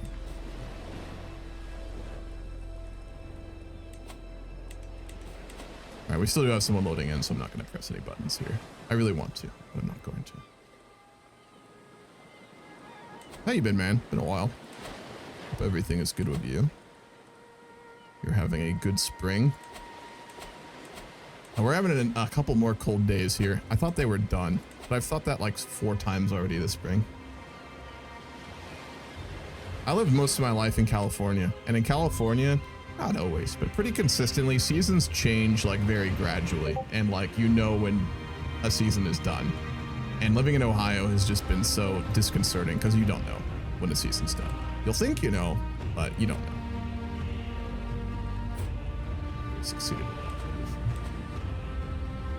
How many Lords of Westeros do we have supporting us at present? Explicitly 1. But I haven't made like any formal attempts to treaties for them yet, so I'm gonna be honest, I did like a huge roleplay post this morning, but I haven't done any more roleplay just because after the Aerie situation where I died 10 minutes in, before I just went like spent hours doing roleplay and writing letters, I wanted to make sure that like we survive, so yeah. But we'll send some envoys after we take Mir, and once we get Essos figured out. W diplomacy? Absolutely. We can have a woman ruling the 7 kingdoms. Average green supporter. I've been good, man, just diving headfirst into Japanese culture. Have you been watching Shogun? Oh, dude, Shogun is so good. Any of y'all watching, you're all history nerds. You guys all like history. Watch Shogun. It's really freaking good. It's, did HBO makes it? I think it's HBO. It's like a new history like TV drama about 16th century Japan. It's really freaking good. It is the first TV show since Game of Thrones that I actually like wait every week to see. Besides Invincible, I'd say. Invincible's pretty good too. It is very freaking good. That scene where what's his name? Blackmont? Something Black.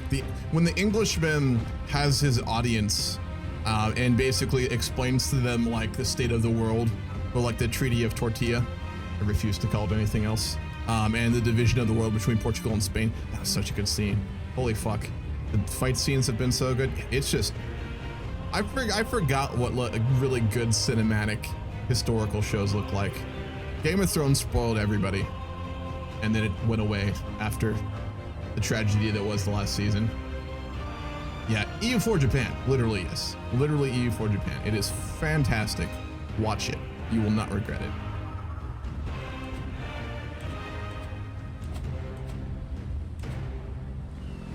See if there's anything I'm not doing. I have a habit of just checking like all the tabs in CK3 constantly because I always forget something important. And then it screws me over. So now I just habitually check it all. She's loyal. Wonderful. That's huge. There's gotta be Game of Thrones soundtrack that's not overly dramatic. It must exist. There's gotta be one. There must be. I'm fine with dramatic music, but constantly. Here we go. This sounds more chill. I could also play the Telltale game soundtrack from Game of Thrones. That one's really slow.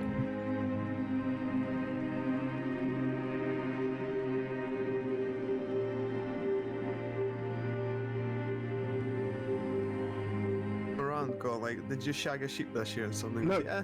there's this thing called the... Just checking.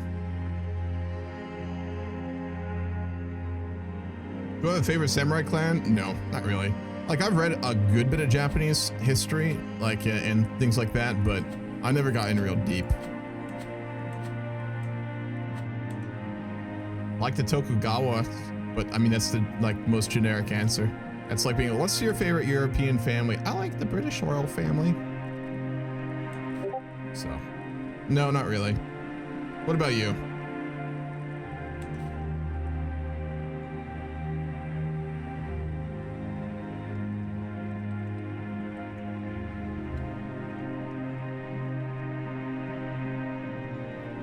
What's house sad?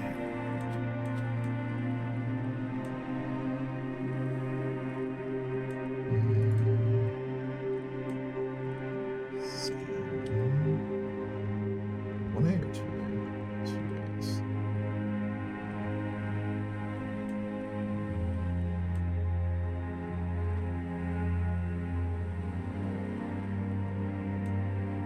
I'm getting DMs from a house sand, but I don't even know who's it. Oh, that's who it is. We were offered support. I'll read it out loud. Greetings, King Aegon Blackfyre, King of the Andals, the Rhoynar, and the Firstman, and Lord of the Seven Kingdoms. He knows how to address a letter. I'm overjoyed. This is this guy, by the way, or no, her. Both of them. They're co-rulers, I guess, in the roleplay. I'm overjoyed to hear the return of the Blackfyres. The House San has not forgotten its allegiance. It's old allies of the House Blackfyre. House San would be honored to speak of collaboration. We propose an alliance that stands until death. We've been tormented far too long. We grasp for the blood of our enemies. Forget all formalities. I wish to speak to you soon about this. The House San sends their blessings and wishes you much fortune in conquest. I can see why. The Iron Throne, Westeros has taken a bunch of the Stepstone Islands, so they want them back. We also are in game now.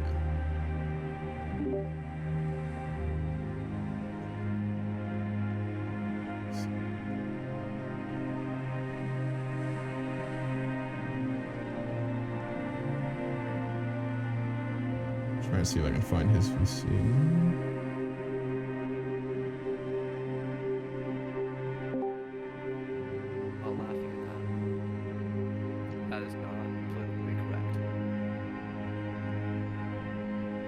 Man, shut up! How brutal was the Kurd dictator Saddam Hussein?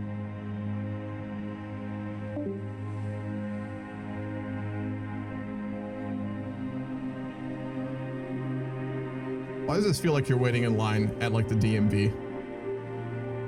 That is a good way to put it. Standing in There's like a channel creator in the Discord where they do the role plays, and like you join a channel and it creates a channel for you, and like 20 people just sit in there for like 20 seconds waiting. It's funny. Okay.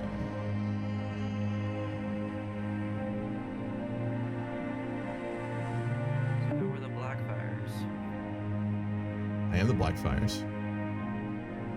How are they doing? Take a look at the map and you tell me.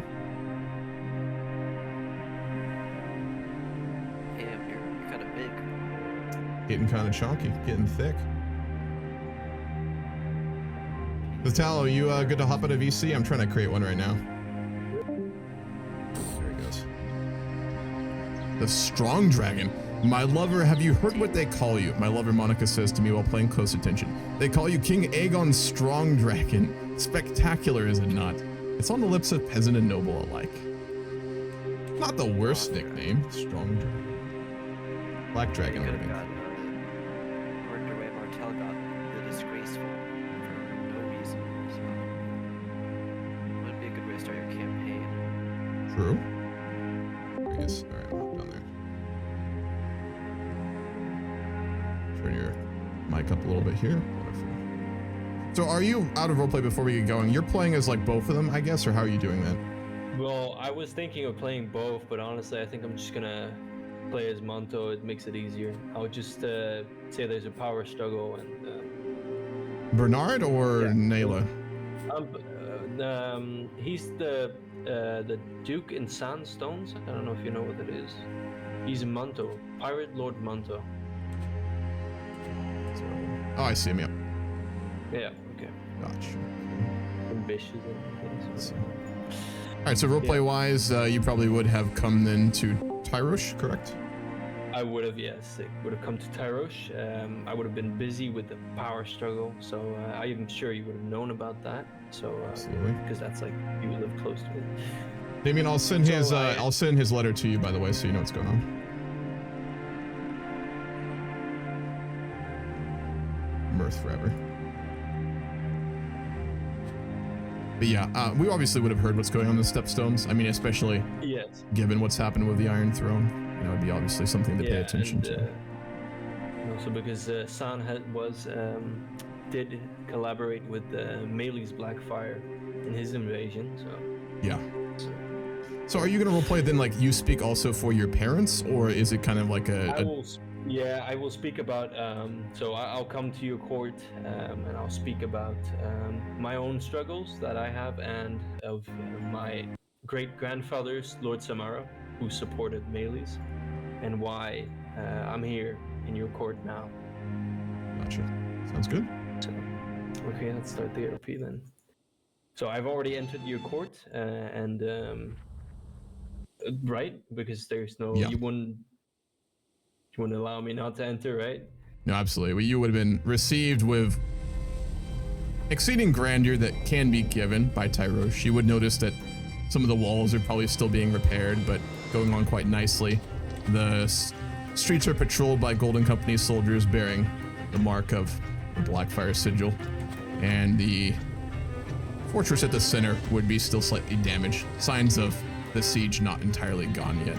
And you would have been given pomp and circumstance, but it's also probably quite clear that Aegon has forces, but he's not the richest. So it would be received in the main hall.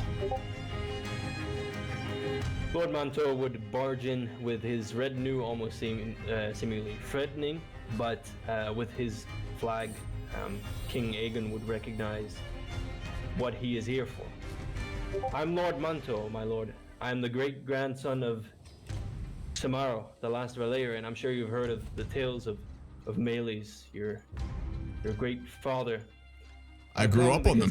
I've heard, yes, indeed, that is good news. I've been wondering for all my life where the Blackfyres went. It was a true story, a folklore almost in my own lands.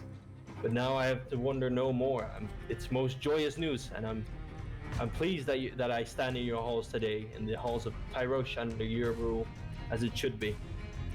I wish to announce that I feel blessed to have you stand in front of you here, but I would also like to pledge my allegiance to you without anything in return, except, of course, aid in the stepstones. I have a current struggle, I'm sure you've heard of it, and I wish to regain my seat my rightful seat on the throne, the stepstones, and I need your help. And I can assure you that all these troops that the stepstones can muster will be on your side for another invasion of the Iron Throne, or whatever you wish. You are well received in my hall, and I'm glad that you remember the history between our families. I am, as you know, Daemon Blackfyre, and with me is my cousin, Daemon Blackfyre, a good man and most trusted advisor. Her greetings to your father and mother as well. Do I understand you correctly in saying that you will bend the knee to me and my holdings?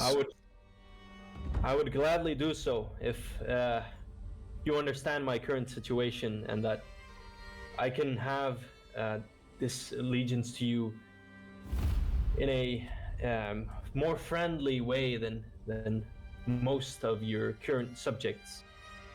And I wish to bend the knee, but keep my independence, if I would call it that.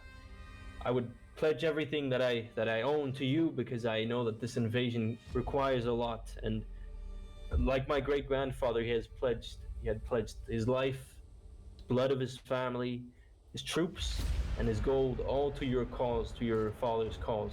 I will do the same, but I do ask that you will support me in my claim on the seat of the stepstones and all that is within it. Aegon will turn to his cousin Daemon and raise an eyebrow at him, as if suggesting what he thinks of the matter. Seems very reasonable to Aegon, but he's come into the habit of asking Daemon his opinion before making many decisions. I believe that the ancient titles of the different lands are important. They carry great weight for the people, they carry great prestige and renown for the dynasties that hold them.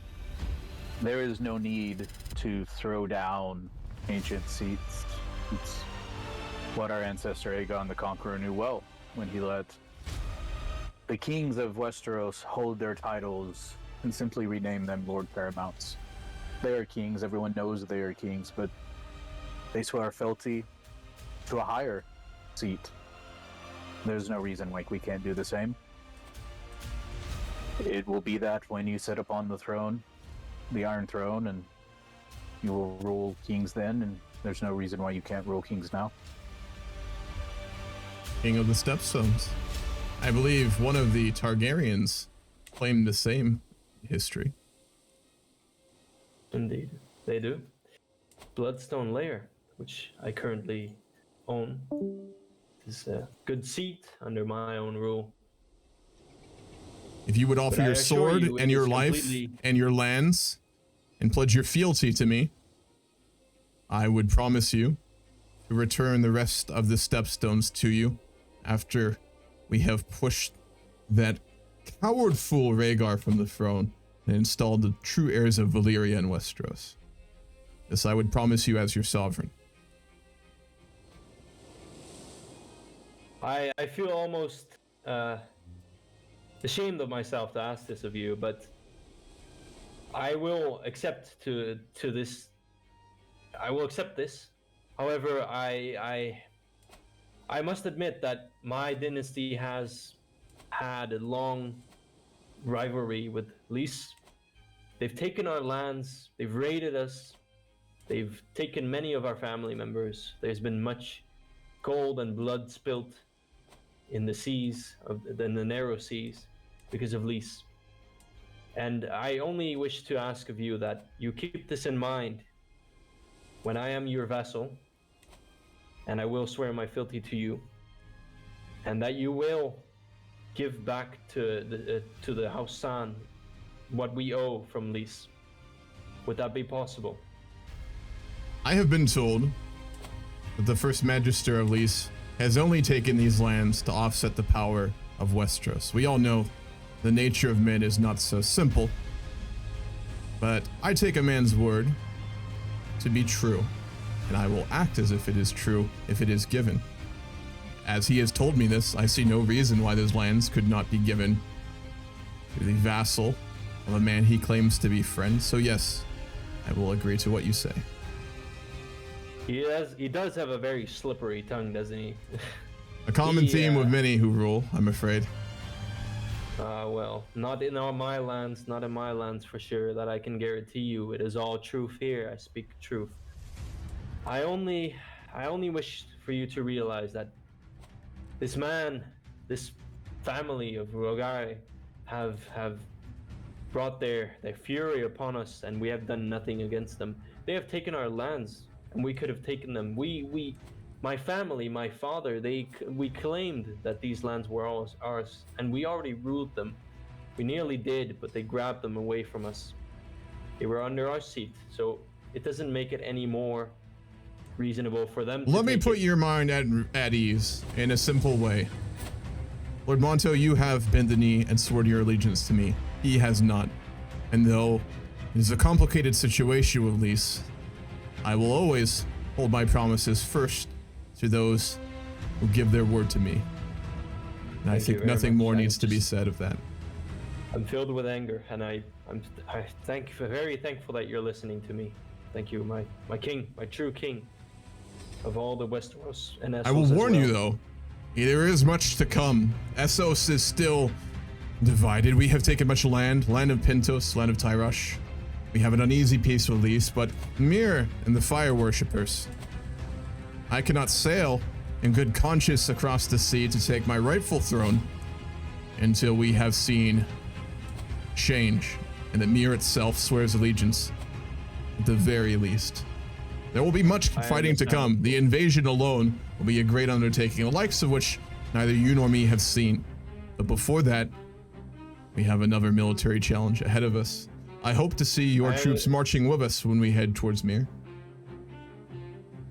Yes, indeed, I understand, and I'm not one to back away from a good battle.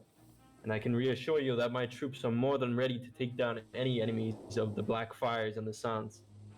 I will be excited for this great war that you are talking about. It will come sooner rather than later. I would request that you would sail home and speak with your parents and tell news, and that you formally finalize with them these terms and swear your allegiance. You will be called upon, and I hope to see your troops marching with us to Mir within the year. If good weather and good terms will grant us victory. Sounds wonderful. Thank you very much. I will be back on my way to the Stepstones. Farewell. Safe travels to you. Thank you. You too. Safe travels, and good luck with your conquest, my liege, my new liege. I'm overjoyed about this. Thank you, Lord Manto.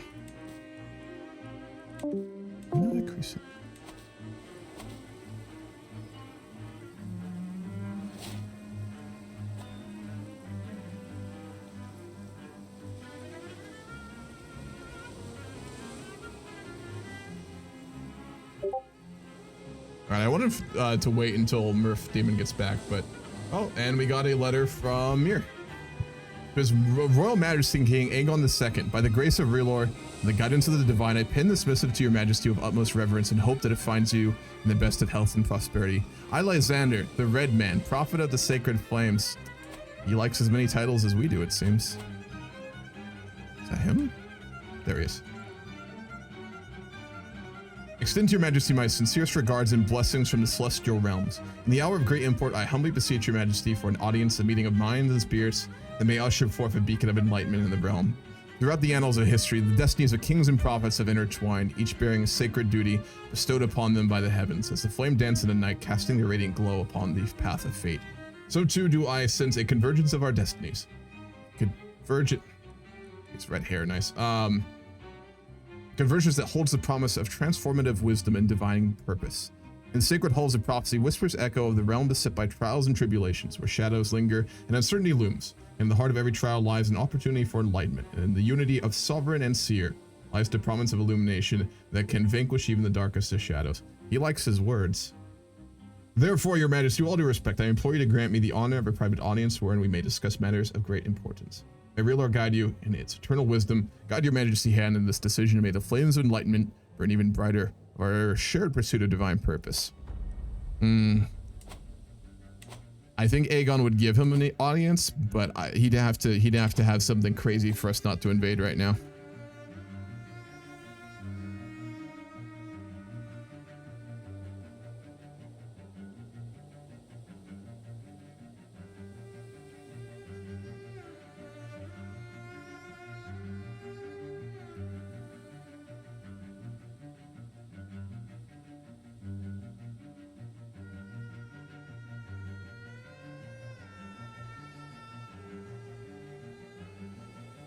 Where is he?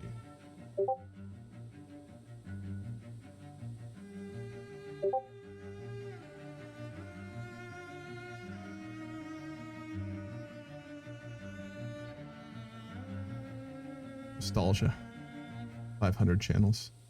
Am I not in one? Oh, there he is. How's it going, Reed? It's going good. Wonderful, wonderful. Are you ready? Is this meeting taking place in Mir or within? It'd be in Tyrosh. Would you be willing to sail there for the meeting? Yes. Okay, cool. In that case, you would have been received, but frankly, we'd send around 30 ships. Gotcha. They would not be allowed to dock in the port, but we'd allow one ship to come forward with your delegation. There'll be a Lysander personally with some of his guards and people of some red priests and others that follow him. You would be received formally, but without like the usual fanfare of such occasions. Kind of very formal, but obviously not going very far. Not quite hostile, but certainly not friendly. And would be received in the Great Hall of the Zabri Bastion in the heart of Tyrosh on the hill by King Aegon alone. You would know that Daemon tends to go with him everywhere, his cousin, but he is not presently here. So you have a meeting alone with him, and obviously his Kingsguard. Fair greeting, Lysander of Mir. I must say I find this quite amusing. Your letter reached me right before we had planned to decide the fate of your city. A most opportune timing indeed. I cannot say honestly that I receive you in any true friendliness, for your worship of R'hllor is against that which I understand myself. I do not put religion above all things. I am a practical worldly man. I seek what is mine on this world, not another, but the extreme nature of the religion you follow and of your priests and priestesses does rub me the wrong way. Why have you requested this audience? It is simple in fact that the lights of the flame have guided me here. You speak much of I came before a opportune moment. That must be due to the guidance that I am bestowed upon R'hllor. I have come here today for many devout things and for many meditations. It is clear to me that it is time champions of R'hllor and maybe even Azor Ahai is upon us. I know many things, and I know that your family carries many great secrets and many great swords. Many would even say your families are entwined with prophecies themselves, but many would say that you even carry the sword that will light up in times of darkness.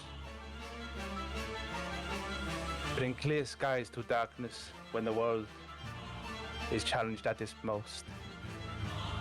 I have come here today not to bend the knee, not to whispers of my religion, but possibly join this this union of what you have been doing within Essos, because sorry. Oh, go ahead. They were just having a meeting with Daemon Blackfyre. Yeah. So me and good brother will be arriving after the tourney of Mir on diplomatic ships at the Blackfyre base, Tyrosh. Okay, well, I'll continue talking to Daemon Blackfyre. It is said in prophecies that one will return when the skies darken and with the great sword of flame.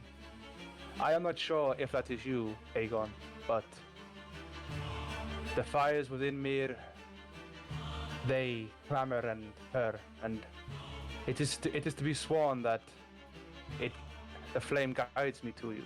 Now, upon this, I am not sure if you are the one that the flames say you are, but there is a great possibility that it is. And I must beseech this, because if you are truly what the flames say, then you have me and my people at your side.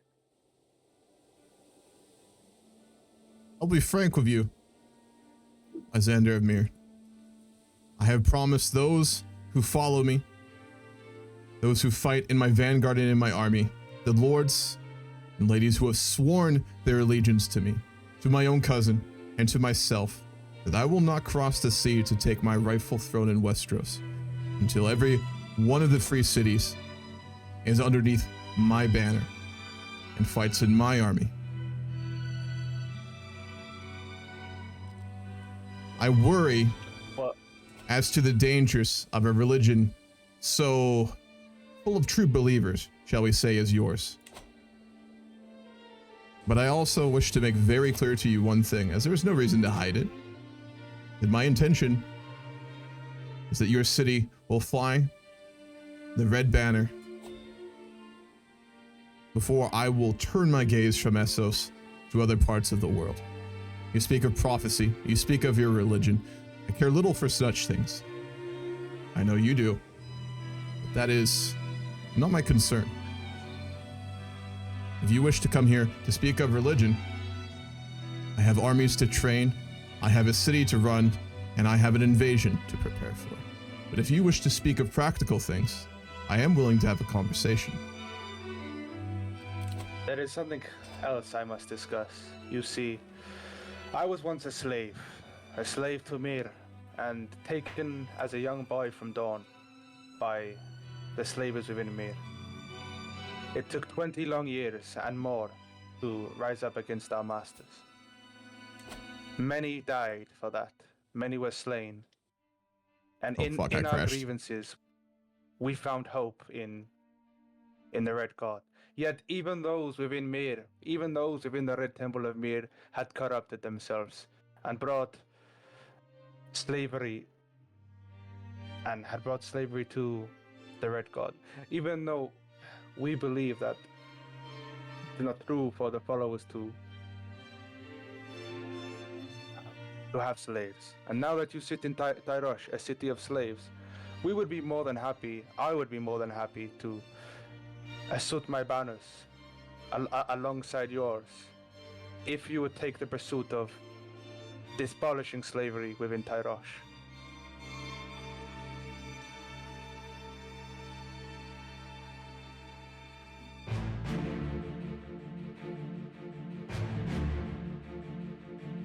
I have lived my whole life around slaves in Essos. They are as naturally a part of this place as are the grasslands, the wealth, the desert in the east. I do not feel strongly one way or another with slavery. Bondage to another is not an easy thing, and I have some sympathy towards the plight of slaves. But as I said before, I'm an ambitious man, and I seek my own gain above the freeing of others. But I would consider this. The only issue, as far as I see it, is I have made all attempts, as any good leader should, and any good king should, make those who have sworn allegiance to me, who pay their taxes, and who give their men to die in battle, to accommodate my rule. And I think I have, in some measure, succeeded so far. But to take away the root of all of their wealth and power, I mean, we all know Tyrosh, like all the other free cities, is a center for trade, would cause many problems. And I will be frank with you, I do not see much difficulty in overcoming your armies to take me here by force, if desired. I would lose men, yes, but I, having served with the Golden Company my whole life, know well that experience and training green troops in battle is often more important than size. You asked a heavy price to stop a war that, to be frank, gives me nothing but benefit.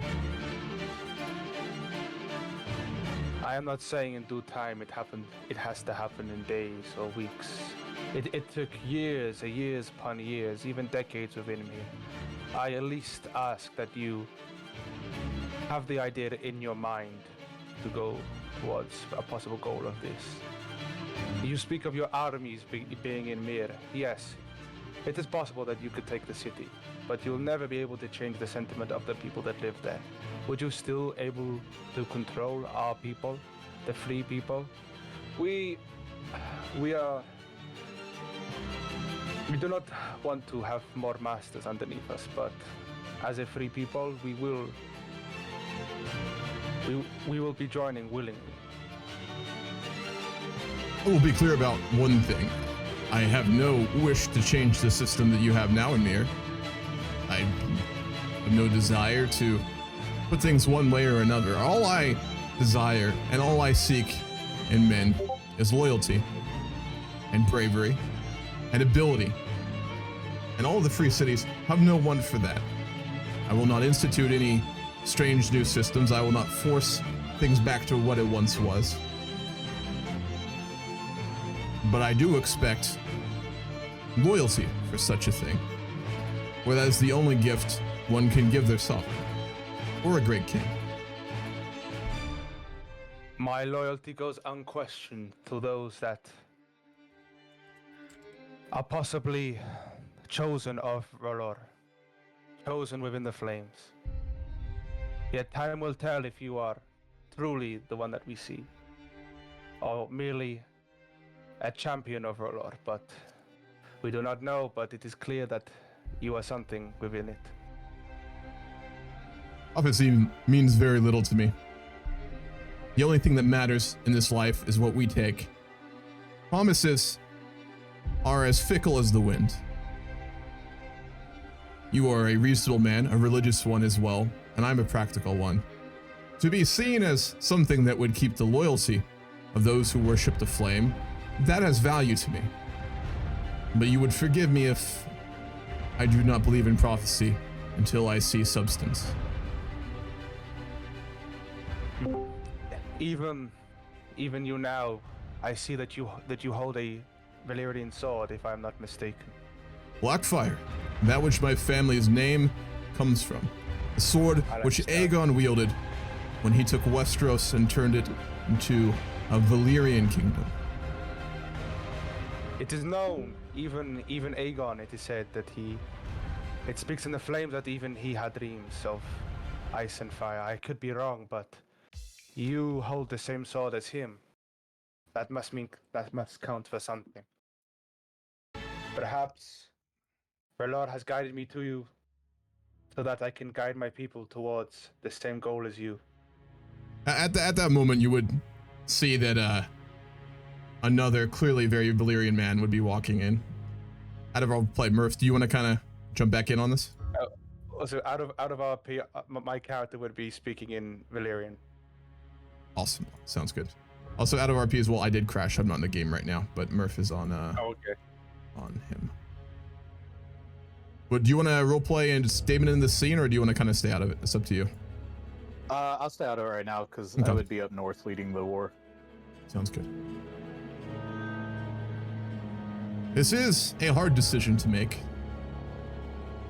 So let's put this very plainly on the table, and I wish a definitive answer from you now. I do not wish to force my religion on those who I rule. To me, religion, culture, and sentiment are nothing compared to what I spoke of before.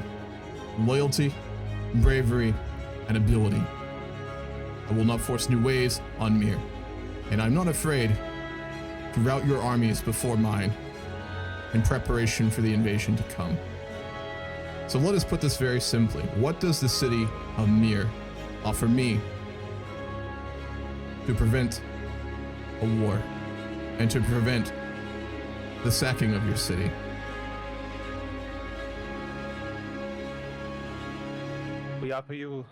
I offer you our peoples who, how do I put this in a way that,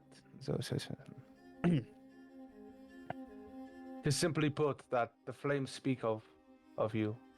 And if I have not put again that I am one of the leaders of Mir, I'm willing to have my armies join yours and once again raise the banner to join you in your goals. He would kind of let out a bit of a laugh and say, I thought when you came here, you did not know. I could be the one of the prophecy, perhaps not. I want to clarify though, would my banner fly over the city of Mir, and would you allow your forces to wear the colors of my house and of the king that you would swear loyalty to? I do not seek allies. I seek subjects.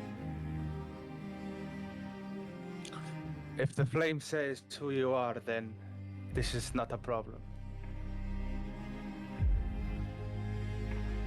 But only time will tell if you succeed in this matter. Clearly, there are many of Targaryen blood and many who have claimed to be once like before you, but if it is true, then you shall succeed and we shall be right. My decision is contingent on my lack of understanding. I know of the fire worshippers. I've seen them since I was a child. They grow by the year in Essos, it seems. So answer me my questions, and I will give you my decision. Who leads your church? Of the 7, we have the High Septum. Of the other religions of Essos, the leaders of the temple have some sway over the church. Of your religion, does anyone claim to rule it as the Septum does? You will pardon my lack of knowledge. High Priest Elora is the spiritual head of our faith within Mir.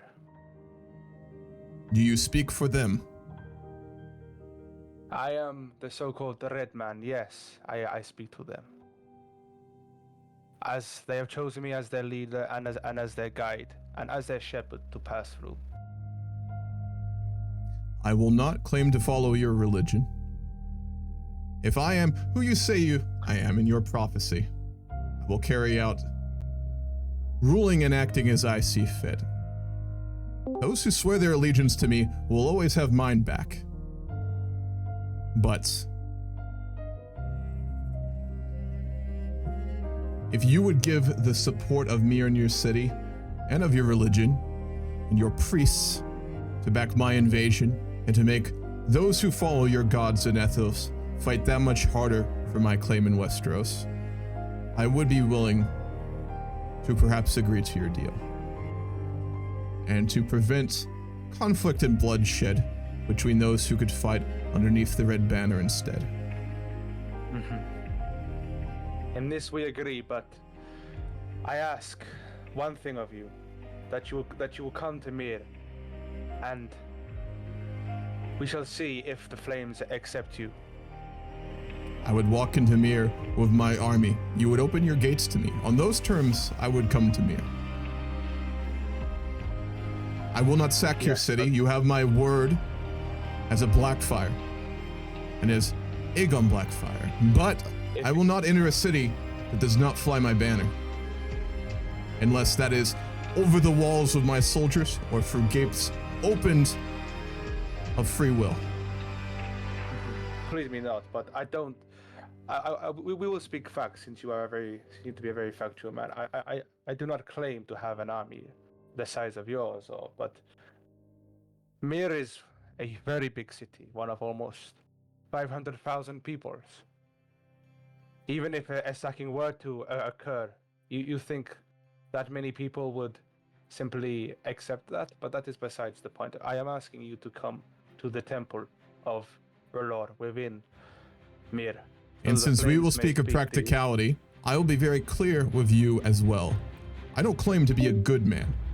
I have my honor, I have my values, but I will do what it takes to claim what is mine and my family's. If I need to kill 100,000 in Mir to put the city under my control, I will not hesitate for a moment. You speak of this great city refusing my rule. Even if I rule over 10, there are many other people in this world who would gladly live in such a city. So do not pretend that this is something that would prevent me from ruling in Mir. I will not enter your city without my army or without your pledge. If you wish to bring your priestess, whoever controls your religion here, and to look into the flames, that is fine. I am not opposed to that. But I am no fool. I will not simply walk into a city I do not own, allow myself the possibility of death. The people heed to my words. They heed to my call. If I shall say there shall be no harm, there shall be no harm. And I am telling you my terms in this. I would accept the one thing you ask of me, but only under those conditions. You can come here and we can look into the fire, as you say, or you can open your gates to me. Or we go back to what I originally had planned. A chance to blood my troops on your soldiers and take your city by force. I think you misunderstand. Do I? The first sentence I said, my gates were already open to you. Ones that claim to linger within the prophecy have free rights to come within the city, no matter who they are. For they are too important to not have to look into the flame. They are not too important to have petty conflicts with. This is beyond a higher purpose than we can all comprehend, something bigger than ourselves. For the great other is the true threat here. So you would allow me to enter your city with my army, or part of it at least? If you heed my words, and you would already know that answer would be a yes. I will give the one thing you ask, as long as you give that which I ask. We could be in agreement on that. Then this is great. We shall see what the fires say within Mir. Give me a week to finish up business here in Tyrosh. The city, as I'm sure you have seen, is being returned to her glory, but there is still much to do. I will march with a contingent of my army to Mir. You will open your gates. Mir shall become a subject of my rule, and we shall do what you ask and look into the flames. We are agreed? This is great news. Many already believe in Mir that you are the one that the flames say to be.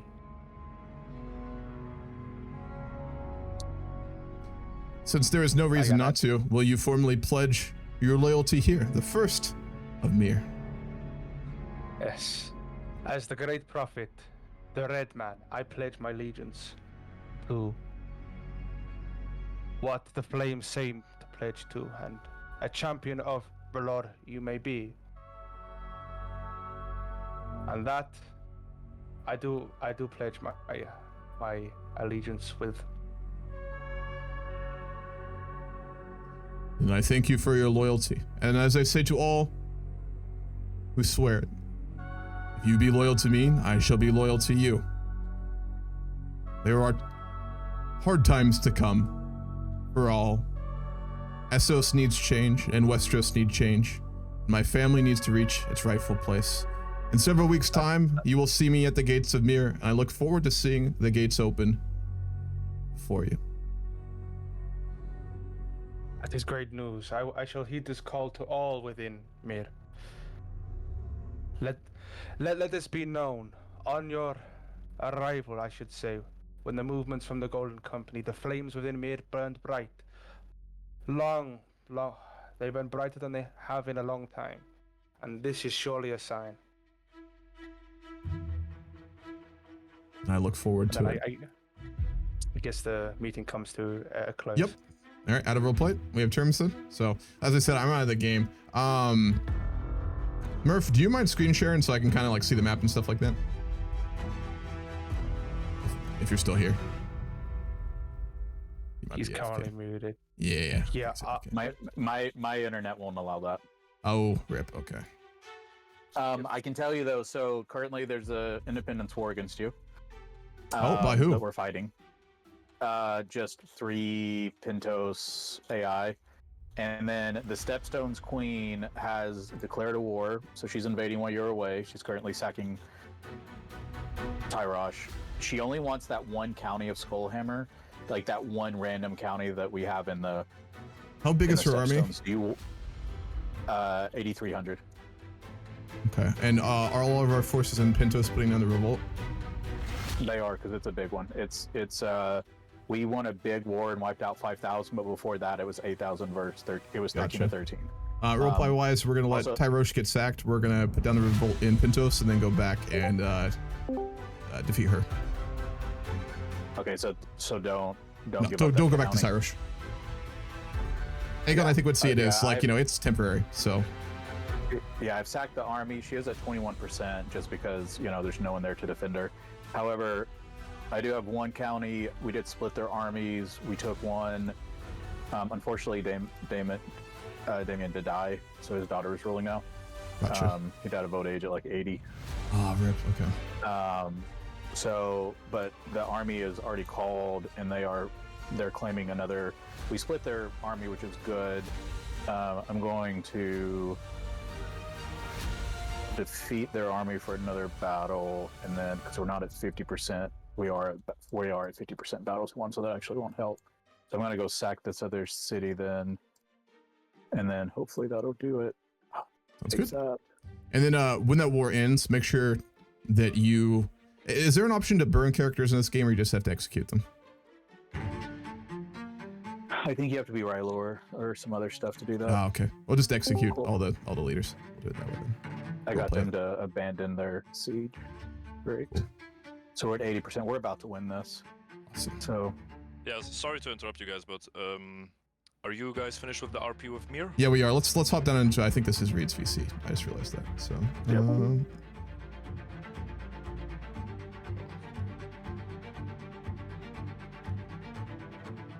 Well, shit. We're gonna work with the file worshippers.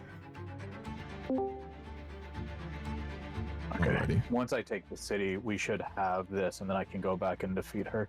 But she's currently taking the Bleeding Tower, which is 16 months, but that'll allow us to land and fight her with the advantage. Yep. Also, if you could, when the rebellion's in, revoke all their titles before you kill them as well, if it lets you. I don't mind if it becomes tyranny. I should. They're all dukes, so okay, shouldn't be an issue. We should be able to take them all.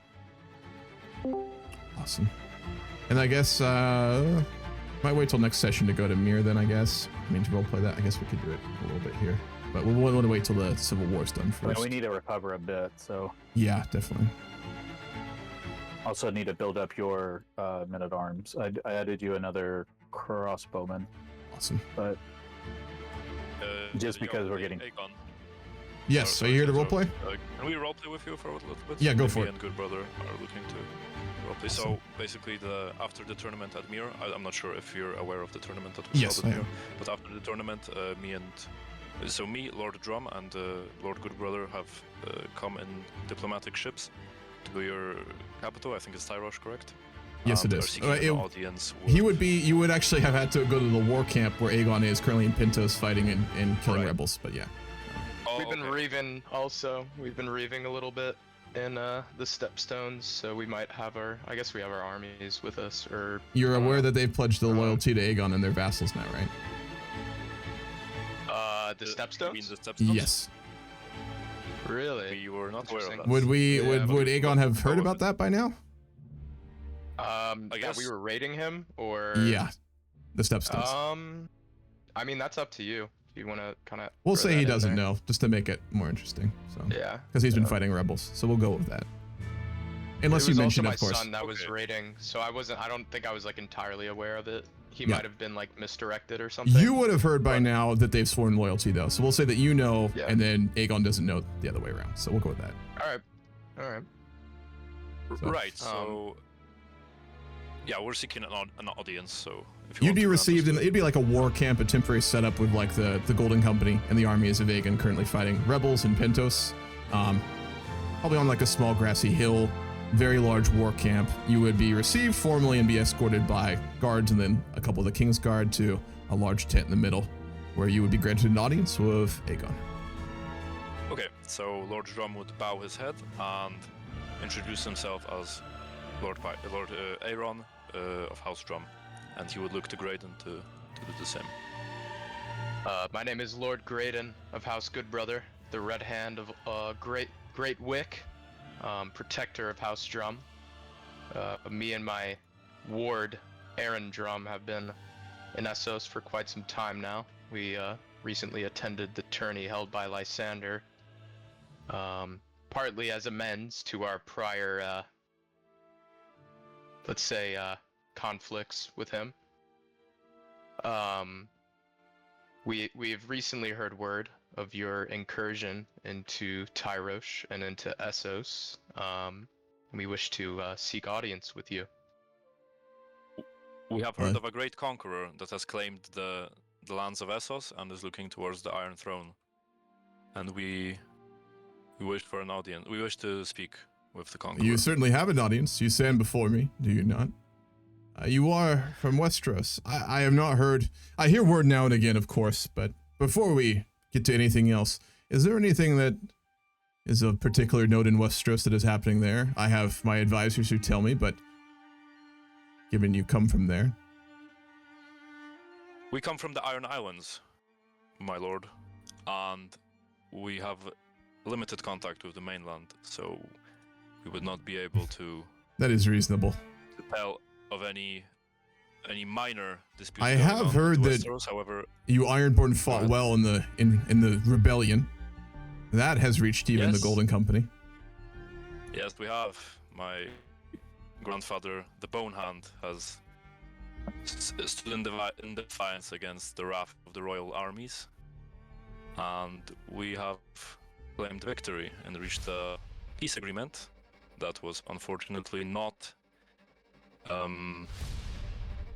would you say it? In your favor, perhaps. Fully honored. No, it was in our favor. Mm. It was it wasn't honored by the king. Oh, Rhaegar. He's a weak man. Weak men never honor their promises.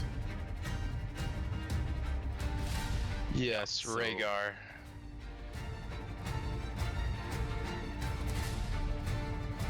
Well, since there is no news, what made you desire an audience with me? Well, we did not know of a war of such scale taking part when we initially departed from Mir. We merely wished to learn of yourself and perhaps observe future opportunities with each other. If you wish, and you are not in any rush to return home, you're welcome to follow, or even fight if you wish, with my vanguard. I'm conquered the realm of Pentos not long ago, and I'm dealing with rebels. You're welcome to accompany me if you wish. Thank you, my lord. And we also wish to inform you that the Iron Islands are not on the best of terms with the mainland, and we are actively looking for a way to reclaim our sovereignty. Independence and you may entirely. use that information as you wish. That is very interesting indeed. I have What are great, your opinions on our islands? a high King one. Aegon? I'm not a learned man per se. I can read and write, of course, but I did not study the histories, as I'm sure many nobles do. But I have heard tales. I met many Ironborn, not many, some Ironborn who fought in the Golden Company in my youth, and I have a very high opinion of your skill in battle and bravery, something any true warrior can respect. I know you are fearsome, and Did you not attempt to change and stop the reaving? I heard a rumor of that. I don't know if it's true or not. There's been a bit of back and forth on how we're regarding what we called the old ways of our people. The title of Lord Paramountcy of the Iron Islands has changed hands quite a few times in a very short amount of time. So there are always varying perspectives. I myself, I reave. I'm proud to admit it. But I do not rape. I was once happily married. I merely do it to protect the interests, my trade interests within the Stepstones. I once had an agreement with a lease. I don't know if it still stands, as the former prince passed away. I was married into his family, but my wife died in childbirth some years ago. My condolences. I too lost my firstborn. It is a moment I will remember for the rest of my life, and not in a good way. This life is not an easy one. That is very true. It's very well said. But we do what we must, and we continue on. You have other children, I hope. Yes. I have a son, Dunstan, who is unmarried at the moment. I believe there are still some lingering sentiments about my people, even though I've demonstrated many times to my king and my people that I'm willing to change and looking for peace. But people still see me as an Ironborn. And they see my son, Dunstan, as an Ironborn, although he looks more like you, really. He bears the carries the blood of Valyria? He does. Yeah, he's definitely a unique sight. Sticks out like a sore thumb in the Iron Islands, but he is a cunning warrior, raised in our ways, but also speaks Valyrian. That was imparted to him by his mother. But alas, they see me as Ironborn. So if I may, it's been a bit tough to find marriage prospects. Something I may comment on that. You mentioned before, the Iron Island seeks its sovereignty. So let me put two things to you. I offer no deal, nothing of that. I will not attempt to sway you to anything. But when you return home to the Iron Islands, perhaps you would tell the other houses something as simple as this. It is my desire, before I die, that I achieve two things. One is to take the lands of Essos, and to ensure that when I leave and try and take the throne of Westeros, that they are ruled over by old Valyrian houses.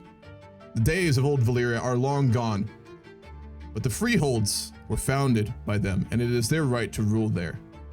When I take the Seven Kingdoms and rule it for my own, I will allow the free cities of Essos to go back to being free. I do not wish to rule both Essos and the Seven Kingdoms, so long as one of Valyrian blood sits upon ruling those areas.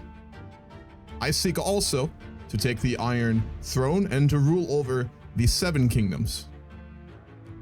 And any other nation, any other kingdom, I should say, that is ruled over by those who carry the blood of old Valyria is not one I would wish to rule for myself, besides the Seven. I'm not wishing to enter into a discussion with you or anything like that about this, but when you return home, remember my words and perhaps speak of them to the other houses of the Ironborn. Thank you, my lord. It's You're very most welcome. interesting. And I myself would like to use your hospitality that you've granted us here and stay in your war camp and perhaps fight alongside you to see if you are the brave king that has been that you have been rumored to be. The Golden Company would be nothing without brave and capable fighters from Westeros. We always have a place, whether that is for a decade or for a month. You are more than welcome to fight alongside my forces. Out of RP, is the rebellion still going on? Can anyone see? No, we Okay. we caught them in Tyrosh and captured them and won with just Wonderful. a battle. And what about the one with the Stepstone Queen? Well, sorry. We won the other one by sieging, and then I came back to Tyrosh and caught her in Tyrosh Gotcha. and defeated her outright. Sounds good. We could just roleplay that this was like when the rebellion was still ongoing. So if you wanted to fight in it after, we could do it that way. Yeah, sure. Yeah, of course. Sounds good. We'll be fighting Absolutely. alongside you guys. You are more than welcome to fight alongside and make of you will of what kind of man I am. I will urge that you may not move so quickly, Lord Drum. Us perhaps being seen as direct allies with King Aegon could complicate matters back home. And I do not mean any offense to you by saying this, merely that perhaps we travel with you, but in a more observational role, and not necessarily as fighters, although I yearn for battle. You may choose what you will. Wise for us to rush in. I do ask, have you heard from any other Westerosi lords? We only received word of your existence really fairly recently, and I'm curious if you've managed to rally support amongst any of the houses. I will be frank with you. I will keep much of that to my own counsel. I'm sure you understand. But Fair. For now, my eyes are only focused on Essos. That I will tell you. Interesting. To my good friend, Lord Good Brother, I would like to remind you and anyone here that my grandfather, alongside with your father, has proven that Rhaegar has no true power over the Iron Islands, and he cannot enforce his will. So therefore, I think we're free to do as we please here in Essos. Perhaps. Maybe we could negotiate some sort of mercenary pact. It wouldn't be the first time we've acted as such. We were employed by lease against Mir fairly recently. You will not really take any recently. offense if I state clearly, I am not in need of mercenaries, and my gold can be better spent elsewhere. I mean no offense, but that is if you have a large force. If it's just the two of you, I'm sure a suitable arrangement could become too, of course. Yes. I'm more saying to potentially mask I see. our potential allegiances with a more neutral agreement, perhaps as mercenaries or something, or hired blades. I don't really need gold, but could just be some sort of justification for us traveling with you. Organized. I'll start working. That's completely I would reasonable. like to mention that. Okay, sorry. I would like to mention that my house has come across great wealth from the lands of the West, far beyond Lonely Light, and we do have resources that may prove useful in your campaign, Lord Blackfyre. What have you come across? You have me intrigued. We have come across vast wealth not seen before in the Westeros, and we have come across an artifact, an armor artifact that is expertly made, and that could very well prove to be very useful in battles to come. And what makes this armor so valuable? There are It seems to be lands. Well, go ahead, Lord Drum. I It apologize. seems to be made of a craftsmanship that is unfound in Westeros. It's not of the exquisite prestige and quality of a Valyrian steel set of armor. However, I have never seen such a quality piece in my entire life. And where did you say you found it? Well, we've heard reports and we've sent expeditions. There are lands west of Westeros, and I believe that's where the makers of this armor originated from. so it is practically alien. Have you been there yourself? Lands to the west. You'll forgive me if I don't find some measure of disbelief. We have not ourselves, but our kinsmen have, and we've heard reports of these lands. So far, they've only discovered scattered islands with fairly large and developed settlements. But it is a very, very interesting story, and I don't blame you for being in a bit of disbelief. We do have physical evidence, along You with do? first-hand. Yeah, we do. Along with first-hand reports from the men that came back from the expedition. There was about a thousand men that did come back, and they tell tales of a rich land that is perhaps even richer than anything we can find in Westeros. Yes, yes. If that is true, that would change much. Yes, I believe it could usher in a new age of exploration, especially for the Ironborn, who often are treated as foreigners in our own kingdom that we're supposedly a part of. But, yes. Yeah, us Ironborn are looking to embark on future expeditions that hopefully will bring us the same amount of wealth, or even more. Just thought I'd let you know, my Lord Blackfyre.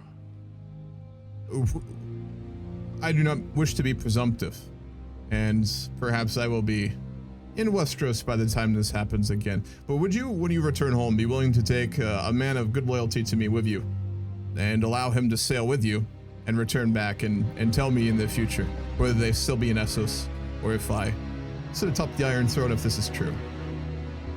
Indeed, whenever we decide to embark on a new adventure to this land, we shall send an envoy, and you can send anyone you wish to come with us. Most generous. I would love to hear of such a place, and if it is true, well, as I said, it would change much. But gentlemen, I do apologize. I have, as any king, many matters to attend to. I am humbled and honored that you have come here and that you would spend time in my camp. And as I said, you will travel with me, if you wish, while I put down these upstarts, and perhaps we'll witness an execution or two. Those who are disloyal deserve only one thing. I'm sure you agree. You are made of a tough breed. Yes, most certainly. Most of course. certainly. And I will happily accompany you and help you on this journey. I'm glad to hear. And before I do leave, you are welcome to feast at my table. And I will see to it that you are given accommodations in camp as we travel. But my only request is, as I said before, you carry back to the Iron Irons the words I spoke before as to my goals in my life. And I thank you for that. We shall. It is wonderful meeting you. Yes. And I hope you stay safe You have on the journey to come. also noticed that the Lord of the City of Pentos seeks audience with you. Wonderful. Yeah, I thought so. So I will let you handle your matters, King Aegon, and I wish you the best of luck. as to you, farewell. Safe travels. Oh, see, Mir has bent the knee, right? Yes, they So I did. need to So send what? an army to Mir for the roleplay. Yeah, so you just you raise the army, just walk it into Mir, and roleplay wise, he should open his gates. So, yep. Okay, and then then we'll save edit everything. Yep, Because absolutely. generally, what save edit will need to give an empire title. Sounds good. Lease is not going to bend the knee for that, though. I mean, that's No, what they we won't. negotiated with them. Because that's what we always negotiated, was that they'll be the only ally. Most likely. Though Damien is dead, so. Yeah, and he was. I think roleplay wise, I'm gonna go with the much more diplomatic one. Not that Aegon's not, but he's also, you've seen his traits. So we'll see what happens with Lease. Out of roleplay. Yeah, and I mean, it's with 100%. I mean, I think it makes perfect sense for roleplay too, with that he wouldn't betray what he had Damien doing, but Damien's dead, so. Yeah. Yep. He'd probably reconsider it. Perhaps. We'll see. I think I'm gonna have a talk with him in roleplay and then kind of go from there. Yeah, I mean, it all makes sense. 100%. But I'm seeing the army now, though. Awesome. So we'll see what happens with that. Lord Coranus, last we spoke, we had a very surprising conversation. Heated argument. Yes, you are right about that. Yes, you are right about that. Your lords have risen up against me, and now they are dead. Yes, well, it's their own making. That is fair. I hope you have reconsidered how you will speak about marching with my army before we get anywhere else. Yes, it's just we have a little problem, you know. So, from my perspective, you came to Pentos, you revoked my titles, and you started killing other Pentosians.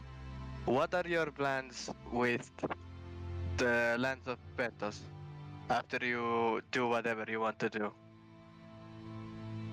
When I take the Iron Throne and sit upon it and rule over the 7 kingdoms as the Blackfyre family was always destined to, I will give independence to the free cities of Essos so long as one of Valyrian blood rules over this city. Yes. You do realize the free cities, what you're calling, it no longer existed once you got here. They were no longer a thing.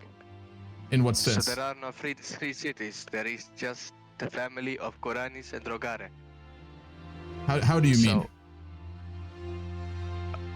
How do I mean? I mean that there is no more magistrate here in Pentos. The old laws were removed. I see what you mean. Yes.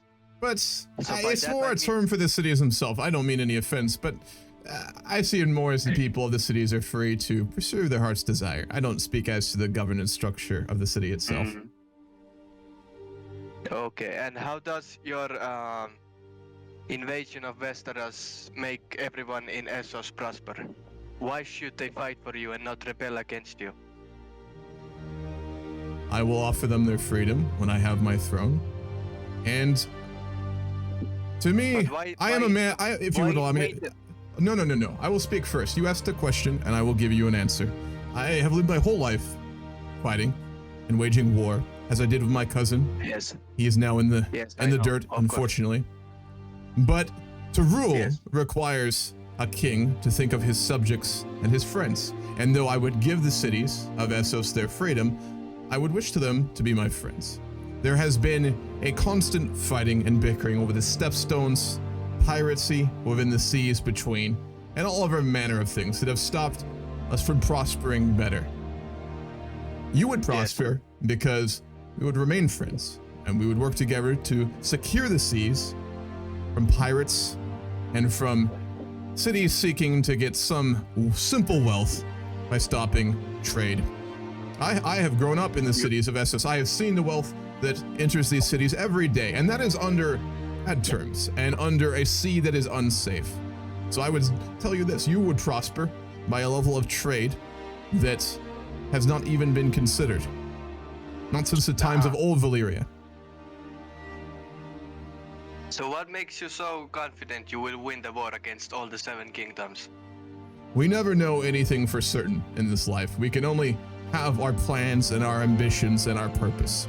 And I know I have plenty of all 3. I am confident because I know the men who fight for me, and I know the men who declare their loyalty to me. And there is nothing certain, but I know their bravery, I know their capacity, and I'm confident in my ability to command. Disaster may strike, and I may fail in my ambitions for this life, but it would take disaster and nothing short of it to prevent me from taking the Iron Throne. That I can tell you with absolute certainty. Well, I'm still wondering, why did you invade Pentos when we could have just talked and made an alliance? I don't know, why did you invade Pentos? I really don't. I can tell you very simply. Possibly in it. Go ahead. I am now in my middling years, going on my elder years. I have lived my entire life in the service and now as sovereign of the Golden Company. I know what it takes to win a war, a conflict, and a battle. You cannot have men standing shoulder to shoulder who do not have a common cause, a common banner, and a common purpose. Every time the Golden Company fought with other mercenaries, we narrowly escaped defeat. We lost men we didn't have to. If I had made you my ally and sailed to Westeros with men under my flag, my banner, and you under yours, we would not win. You would lose your men, I would lose my life and my men. Only underneath the same banner and the same leadership will we achieve victory. And that is why I invaded you, and that is why your men now wear my colors. And will when we cross to take the Iron Throne. Hesitantly, but they do. Hmm? You know, well, they do, but you know how it is. You might have a rebellion any day now, like we saw just recently. I am not like many of the Targaryens. I don't take joy in killing, but seeing a disloyal vassal lose his life does bring me some pleasure. If I have to burn more traitors, I will happily do so. And I will not cross until I have loyal men and an army behind me who will help me take the Iron Throne. All you do is delay the inevitable. Listen, I know well you have many doubts, you have many issues, but you are no longer the sovereign of Pentos, but you could be again. Great King, listen to me. From my perspective, you came and you took my land, you took my power, you took my money, you took everything from me. Without a warning, without anything. So, I am, the city of Pentos is really not sure which side they should lean. You know what I mean? I don't. So, you don't? Are you saying that I need to remove you as leader of Pentos? No, I'm not saying that. I'm just saying that we don't want the city of Pentos to suffer anymore. And you won't? And if, as long as you are loyal? And if it means, yes, as long as I fight for you, you promise not to touch the city of Pentos. It's old, it's everything to me, you understand? It is a great city. It is a great city. It's one of the greatest in Essos, actually. You will know by now, from rumor and from speaking to me, I value greatly old Valyria and the cities founded by it and the cities ruled by it. Do not think for a second that though I seek to rule in King's Landing, that I do not have great respect and great admiration for the cities of Essos and the old Valyrian freeholds. But my ambition comes first. Sorry, okay, so quick out of character, because this does apply to the conversation. And just so you know, Lord Perjonio is your chancellor, so you are speaking. He is your active chancellor as well. Okay, right now, gotcha. Okay. Yep.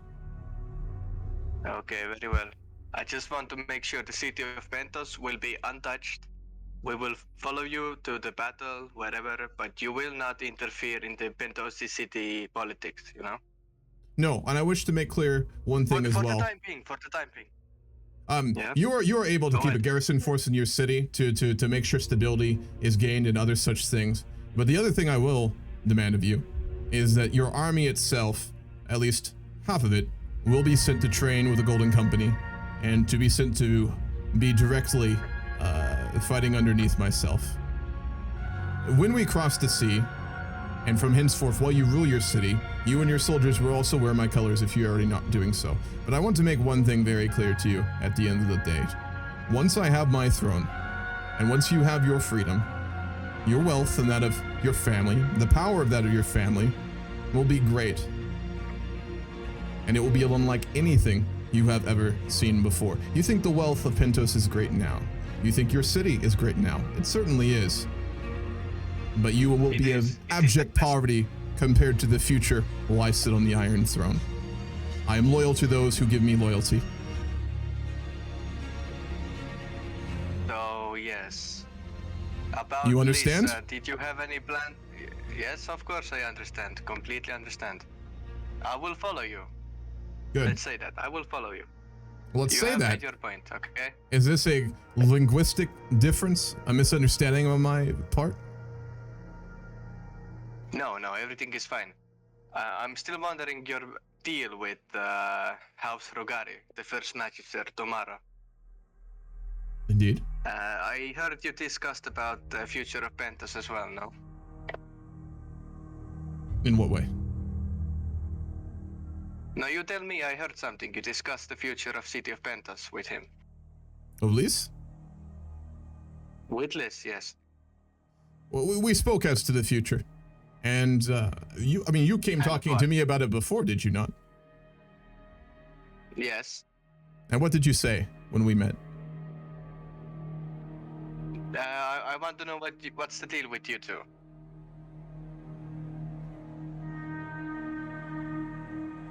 It's a...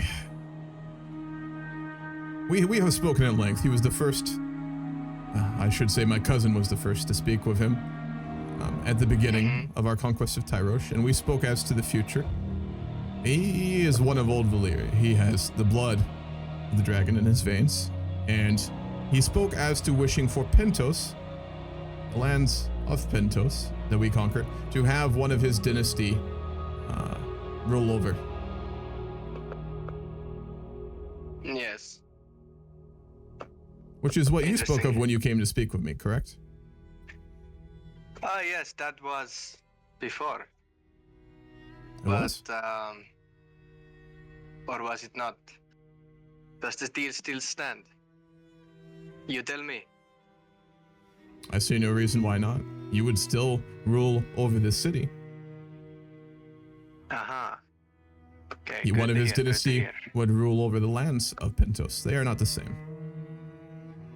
All right, I see. Very well. I think my city needs me now, and I must go. I need to think this through. But fear not, the city of Pentos will back you in your future endeavors. Good. And remember, very well. I am going to consider your past actions as a linguistic difference. But you have seen how I deal with those who are not loyal. And you have already seen in Tyrosh how I treat those who are loyal to me. So remember that. Oh yes, they were foolish to raise banners against you. Well, they're not foolish anymore. You will forgive me. I believe I have to take my army to Mir. Of course, I will take my leave. Farewell. Goodbye. Well, King, enough about that pity man. He's clearly been on the sea for far too long. What a tongue. I come bearing a crown. A crown? Indeed, yes. I've become the king of the Stepstones, or should I say, I was rightfully already the king of the Stepstones. Congratulations are in order. Crown. Yes, indeed. But it is all in your name, and all these troops and the gold I've all mustered is all here, prepared for anything that you need. I thank you for honoring your promises, and I am glad to see that my vassals are not just leaders of cities, but now a king, indeed.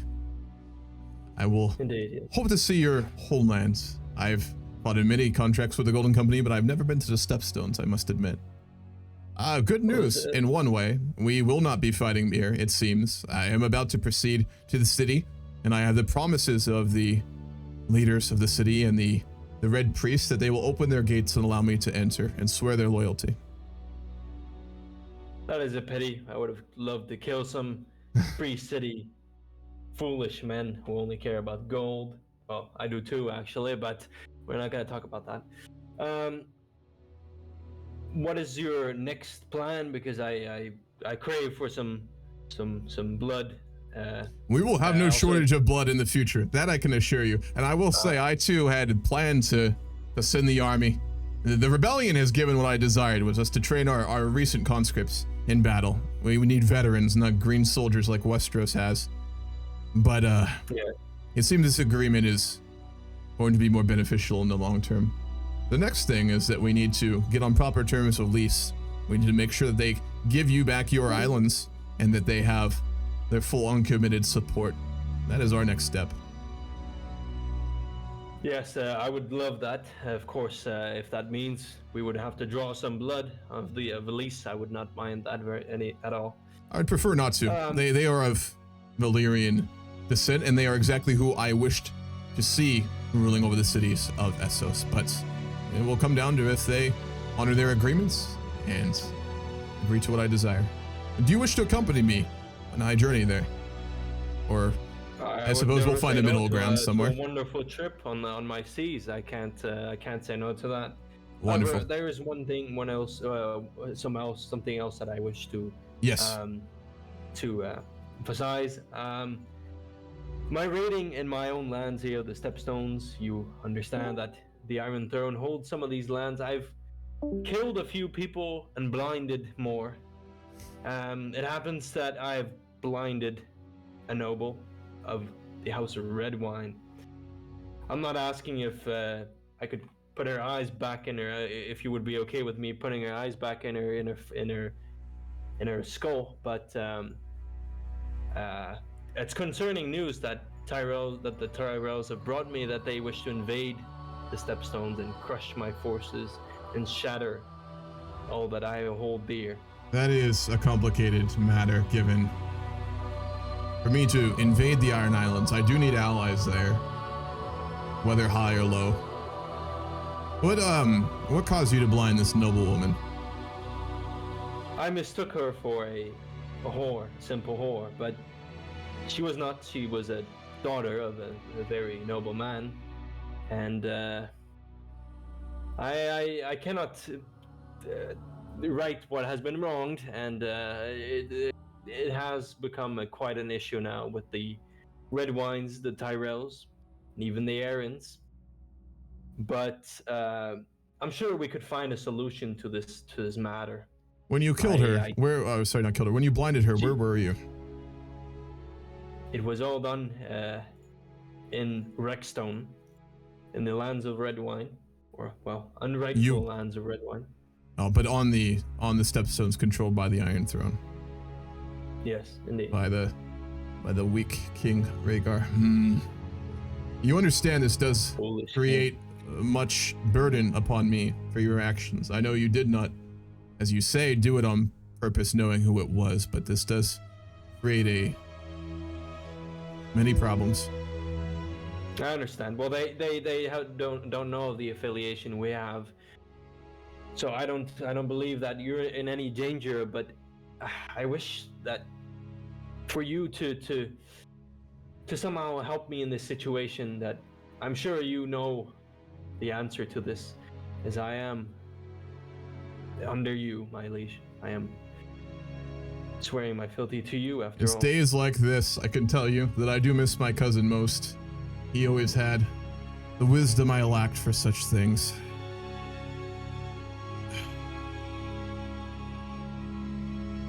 I must think on it for a moment. Very well. I cannot say no to something like that. Already a step closer to resolving this situation. Thank you very much, my king. Of course. Will you meet me in the Bloodstone, or must I return to you in your keep in Tyrosh? What is it you wish? I am going to invite the leader of Lys to Tyrosh to speak with me in a fortnight, and if you would meet me there, I will hopefully have an answer to your predicament, and you would be there to. Well, we will speak as to your islands foremost, so that would be important for you to be there. Is this agreeable? Yes, of course. I will be there in a fortnight. Wonderful. For now, good health to you, and we will see each other soon.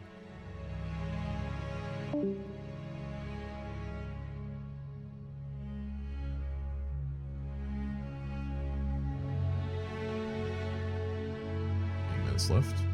I guess we can roleplay the mirror thing tomorrow then, from the sounds of it. Or not tomorrow, but next week. Who are you going to be roleplaying as now, by the way? I don't know if I'll be able to play. I can't play a lot. Oh yeah, gotcha. So if I come back, I'll play Lady Gale, his daughter, who's 12, so she's almost 16, and she's shaping up. I mean, Aegon is training her, and right now she's arrogant, brave, and callous. Oh, fun! With the martial education, and she already has a 13 martial. She's gonna be tough, that's for sure. Yeah, so she's shaping up like her dad quite a bit, so that should be good. Heck yeah. I also out of roleplay. I was trying to figure out. I wanted to grant like your branch of the Blackfyres like a city. So that's kind of. I think I'll either out of roleplay like give you Tyrosh if I take the Iron Throne, or like if one of the cities rebel, give that to your family. So I'll do. Yeah, due to just like how things are going right now, because I had to split up 3 duchies. So you kept 1 duchy with 1 land. You had to give 1 to a knight, also to keep you in the three thing. Yeah.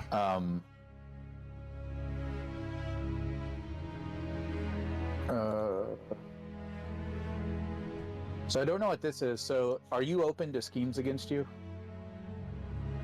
Not murder, but other ones, yeah. Okay.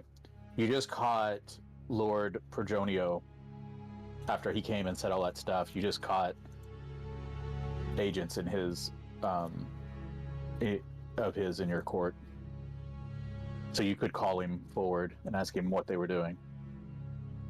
The event doesn't say what it was. They were there, right? It just says that you caught agents, his agents, and you've lost opinion of him. And just to make sure from what Fuzz said, I'm allowed to kill a player's character, right? For good reason. I mean, generally they have to ask. You have to ask them, but I guess you could ask a GM. Yeah. Well, I don't know for certain he did something against me, but like he's been talking rebellious this whole time, and like I mean, the biggest thing is you could revoke his title, right? That's you could true. Try to imprison him. Yeah, I could do that. Okay, the biggest thing though is you don't currently have a reason. So it's all tyranny. Yeah. But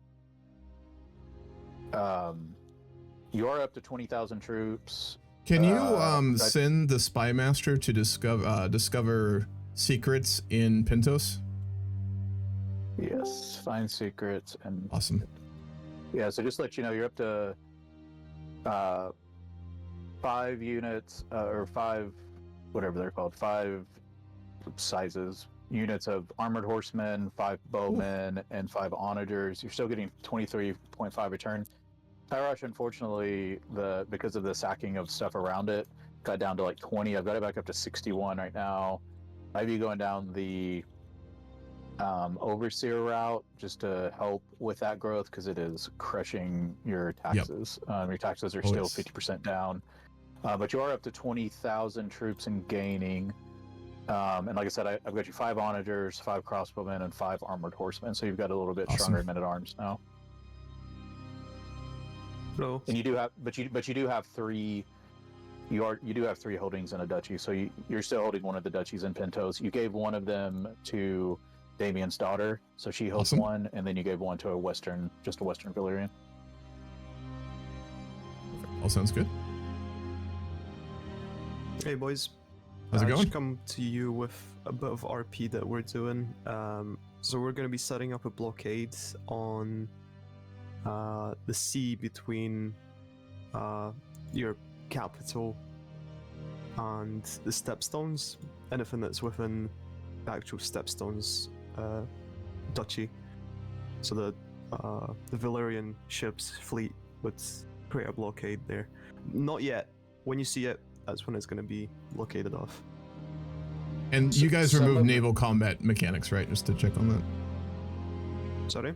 There was talk of at the start of having like naval battles, but you guys ended up removing that, right? Because yes. Cool. Sadly, we did. Yeah. So you said that you complicated. So you said that you're putting the thing. I'm just trying to understand exactly because Tyrosh has the Blackfyre host has stepstones. So they have not just Tyrosh. They have the island west of Tyrosh, and then they have Skullhammer, right, which is on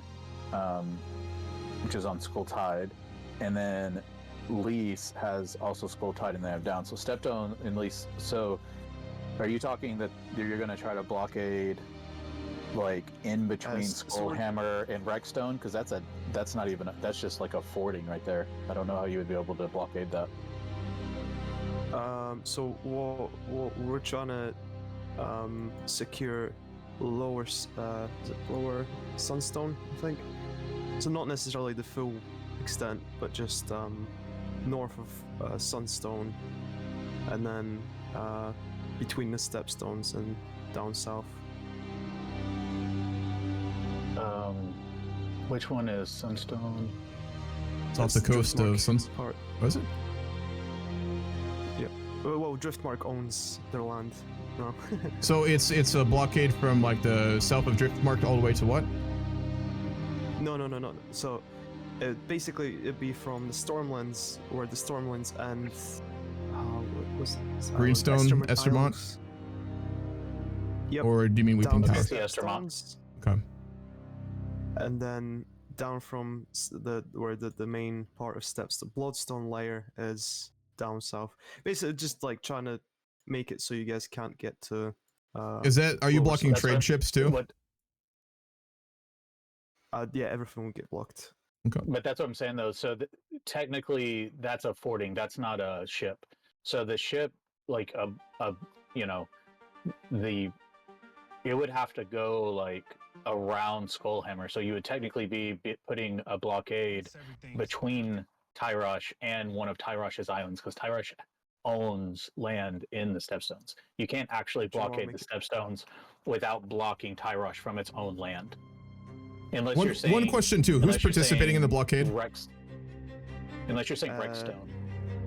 Valyrians, Tars. I'll send you a screenshot. Yeah, please do. I'll put it in the chat.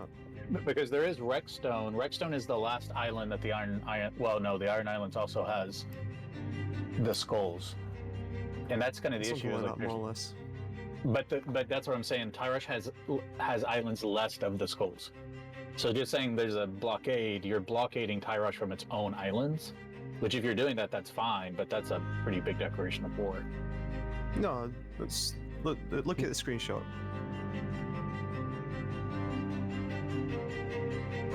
Where did you drop the screenshot? It's in the chat for the voice channel. Oh, okay, I was looking for it. Don't know if that's realistic or not. So the blues where the ships are. So yeah. So Tyrosh could still launch, if they wanted to, ships from Skullhammer to Rexstone and then Rexstone to Bloodstone. There's still a direct route right there. Yeah, but it would give us enough time to get away. Sure. Okay. Basically, it says that if you don't want to break the blockade, you'd have to skip islands, which again would take longer. And again, what were the houses involved with that? Driftmark, Tarth, and then I don't know if the Stepstones would be getting involved in that blockade at all. So it's just Tarth and Driftmark. That's it. Yeah. Okay. Well, I mean the Iron Throne fleet as well would be utilized. Oh, so Rhaegar. This is Rhaegar's initiative then. Yes. Yeah. Are you also blocking ships from like Dorne and like the Reach from like going to trade? Was that even specified by the king? We just said a blockade, really. So nobody would. I assume we'd let them out. We wouldn't let them back in. But the king only clarified that you're setting up a blockade for like ships from Essos, right? Yes. Yeah. Cool. And it's not a permanent one either. It's just gonna be for as long as the meeting takes, and then they'll just disappear. Because we are having a meeting.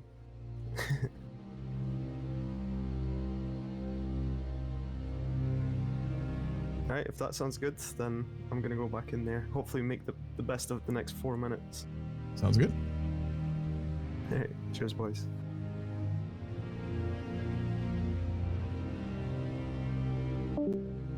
Actually kind of works out in our favor.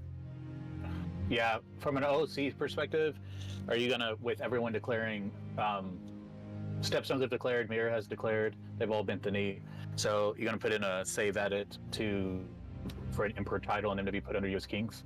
Yes. Yeah, because that's it's really up to the players what they want their their title to be, but like king level, yeah, sure. Absolutely. Yeah. I mean, they can decide if they want to change it, but that way that's what was negotiated, that they stay kings and Swordfelty, and at this point you're going to have, you technically have 2 kingdoms, and that's 2 more, so it's an empire title. Yep.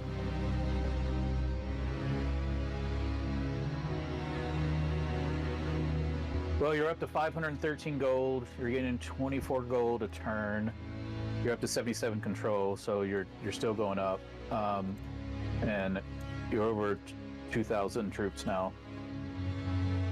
So you'll be able to increase your men-at-arms more if you want to. Yeah. Appreciate you playing Aegon, by the way. Yeah, no problem. I mean, you know, it doesn't really help me any to play my character since. Well, sounds like she's doing just fine. Yeah, she's getting fine. She's getting better. It does stink you're, you know, you can't use your die works. Your Yeah, it's completely because blocked. You don't have the title. You could get the title, you'd have to revoke it, but you can't even do that because she's currently fighting the lady who has it is currently fighting one of her vassals, and unfortunately neither one of them has enough troops to take any of the other one's castles, and they won't fight, and they've literally been at war for since you've been, and like Beautiful. no one, it's just like I would think eventually she should win, but it's not. There's like no war score, so it's like because it's for the High Lordship, it's not for any land, and they both have land, so like and no one can siege anything, so it's literally just completely stalled out, and will probably never go anywhere until someone dies. Ah, okay. And then there's a maybe, building on Tyrosh too for like the giant slave auction like area. That's useless, right? So it's still there, and I could change it. I could build Yeah. anything. I build a trade port, a workshop, a windmill, stables, or a militia camp. go for a trade port. So militia camp, trade port. Yeah, that makes sense. Makes most RP sense there. Okay. A lot of roleplay post about that too. Shut that down. All right. That'll be ready in 19 months. That still gives you 377 gold, so you're fine. Would you let him go?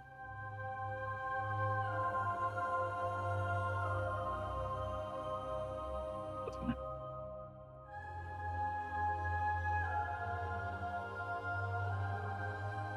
The people who rose up against you, I took all their duchies. One you executed, the other two you sent to the wall. That also allowed you to take their gold. Oh, that's true. Yeah. When you execute, do you get their gold, or do you have to banish them? You don't get their gold if they if they have like anyone else in their family, like an heir, even if they don't have land that they're getting. Makes sense. Yeah, you have to banish them to get it. Yeah, it is like that in base CK3. Did the Spy Master discover anything in Pentos, by the way? Not yet. Okay. It's still there for 10 more months.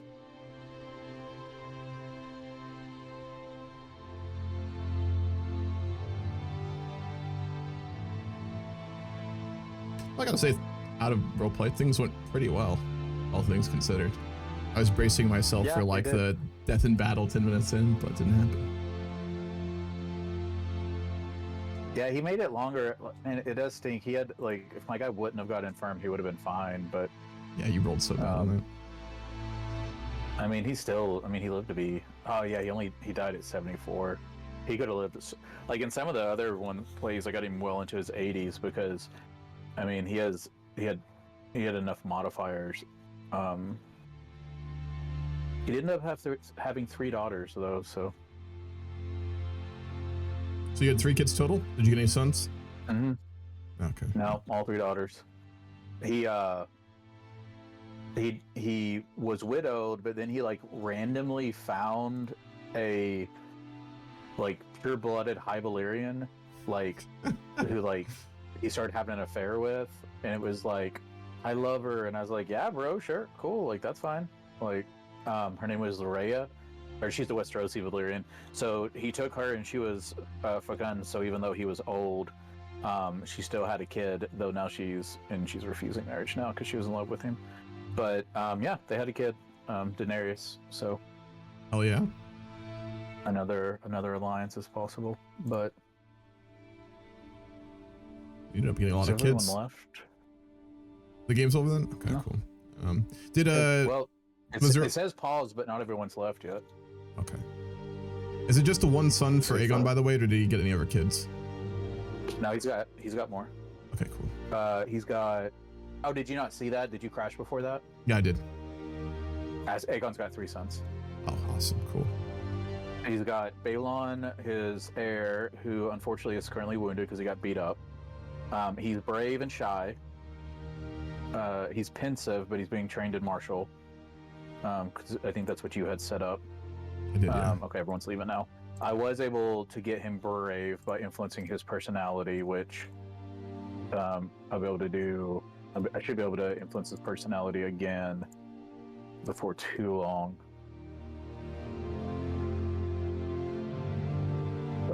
I can't yet, but I will be able to. And then the other ones, I just have being trained by different people, but they're all being trained in martial right now. You could change that because they are pensive, so you could swap that if you want because they're just 6 and 5. One's rowdy, one's pensive, so you can change that around if you want to. It does give you alliances to play with, though.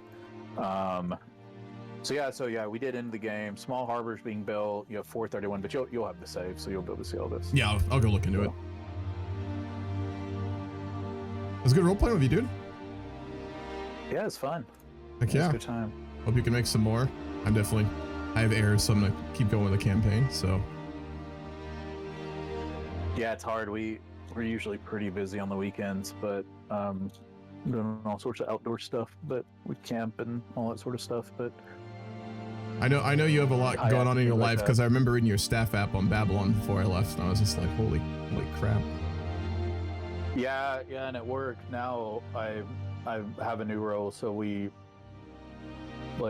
I'm still like a senior director in the product organization, but now I'm responsible for building, I'm currently building a team, but I'm responsible for building all of the internal system integrations, like all of our different systems, both the tools that we build and sell, and also all our external tools into a Salesforce. But basically, so me and 2 other people are doing it right now, but I'll eventually have a bigger team. But it's basically building all the integrations, so all of our internal systems talk to each other and share information and data. So I've taken that over, and it's been. Are you the one who's just kind of leading that and doing that from ground zero, bottom up, or was there anything before? Completely bottom up. No, there was an R&D project that some of our sales engineers had started just as basically an example to a client how they could integrate our system. Because the company I work for, we build, we basically build API. Well, we build systems APIs. I don't know if you know what APIs are. A lot of people don't. But anyway, we build systems for people, for call centers and stuff, to connect to all the cell phone carriers, and it allows them to control how their caller ID shows. Up to 32 to 35, and now it's actually rolling out so it's also they can control, so when they call someone it'll actually show their logo on the call screen and their name, up to 32 characters long, and they can do it the same phone number from Home Depot could call me and it could say Home Depot delivery, but they could call you and it could say Home Depot customer support. That's cool. And then we just wrote out a new product that actually allows this. It'll completely get rid of scam calls if companies will sign up for it, because it allows a company to sign up, and if we see any call in any cell phone network, because we're plugged into all the cell phone networks, we can block the call if they haven't told us beforehand that they are calling you at this time. And we have that rolled out to banks right now. We just went live with that. I bet that's popular. Did it time saved on that? Because I'm sure that adds up to be quite a lot. Oh, it's huge because the people buying it are banks who are making where people are scamming, and Apple getting their customer support number, that could completely go away. So the Apple number could never get scammed again, and they would just tell us anytime, in real time, they'd be like, "Because we can set it all up in half a second is our SLA time. We have to be able to do it in half a second, and we do." So basically someone tells us, I'm about to call them in the next 3 seconds, it will really within a second, and we can have it set up so when they place the call, it'll block if they don't tell us about it, but otherwise it'll go through and show the name and logo they want. So, which that's what I used to do, is I designed all the technology. So I have 17 patents for the company, and it's all that stuff. But then I don't really work well with people because I have autism, so I don't deal well with people's bullshit. So at some point we just, amicably, I wanted this as well. the person I trained took it over, and he's great. He's a very business person, and I was like, just let me do IT and technical stuff, and I don't want to talk to people. And they were like, yeah, that's great. So it works for all of us. It's nice when you have a team like that. You got one person who can deal with all the front-facing crap, and then the person who just wants to get stuff done. You know, it works great that way. Yeah, absolutely, it really is. But anyway, yeah, it's been a lot of fun. Yeah. I enjoyed it. So hopefully I can jump on in the future because it was fun. Heck yeah, hopefully. We'll see where things stand at that point. My dynasty may be extinct, but you never know. Same with yours, so we'll see. Well, I am gonna make a big post of like the life of since he came out of nowhere and people are like, who the hell is he? I am gonna do like the life of what he did and kind of introduce his daughter just in case I or someone else play her. So. Well, sure. He had an interesting life, all things considered. I mean, like, you know, he was making some of the decisions almost before he gone there for a bit. So, like, yeah. Yeah. Cool. All right. I will catch you later, man. Alrighty. All done today. Rant about the CK3 mod. I don't have it up. So that was kind of weird at the end of things. I crashed there, so for the last hour. If there's anyone left watching, there might be. Maybe one or two, but yeah, that was interesting. Just like role-playing when you can't see the map and stuff like that. But that's the thing, like with the role-play games, whether single player, but especially multiplayer, like, you know, it's all about your interactions with the other like players and characters and stuff, compared to like when you play single player and it's just like the game itself, right? So it's a lot easier to do. So I hope you didn't mind just like staring at the black screen for an hour.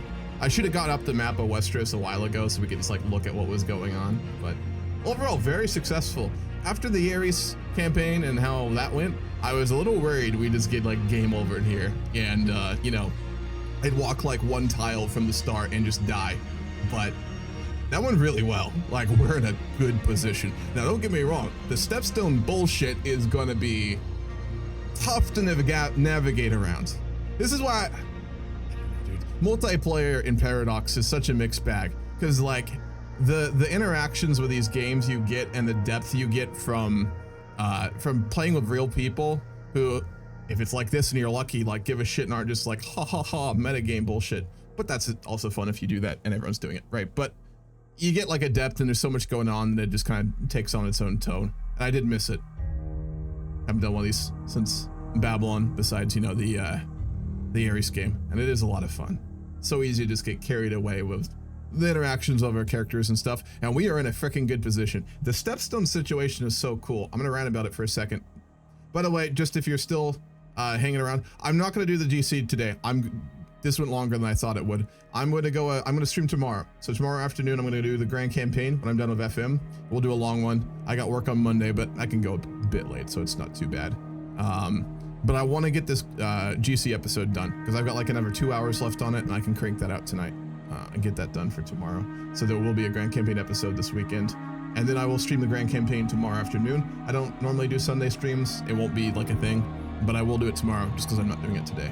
Football Manager, Zodi. I play Football Manager with people on the same server actually on Sunday mornings. But going back to the Stepstones, that's such an interesting situation because we're strong right now. Tyrosh is very valuable. We've got all those lands. With Pentos under our control and our people in charge, the mayor, the guy in charge of Pentos, I don't know what to deal with that player. Like, holy fuck. But I'm probably gonna have to end up revoking his title. He's not gonna be loyal. I try to roleplay like getting him on my side, but I don't know. Mir bent the knee, and if the zealots actually back us, that's good. And at least I haven't decided what I'm gonna do with that yet. It'll probably just be all based on the interactions we have with the leader of Lys. He's got to get the stepstones back. That's because he said explicitly when I talked to him, you know, that obviously he only took them to counter Westeros, so he's gonna eat those words. And I don't know, we'll roleplay it out. Again, Aegon is deceitful, and I haven't been using that trait a lot, so I'm almost like leaning towards going back on my word of Lys and like forcing them to bend the knee and conquering them, if not. Just because, again, like Aegon's deceitful. Like, he's not a perfect honorable guy. He tries to present himself that way, and he is in some ways. He's honorable, right? And brave and ambitious, but he's deceitful. So we're not above doing that. But we'll see how the talk goes with him.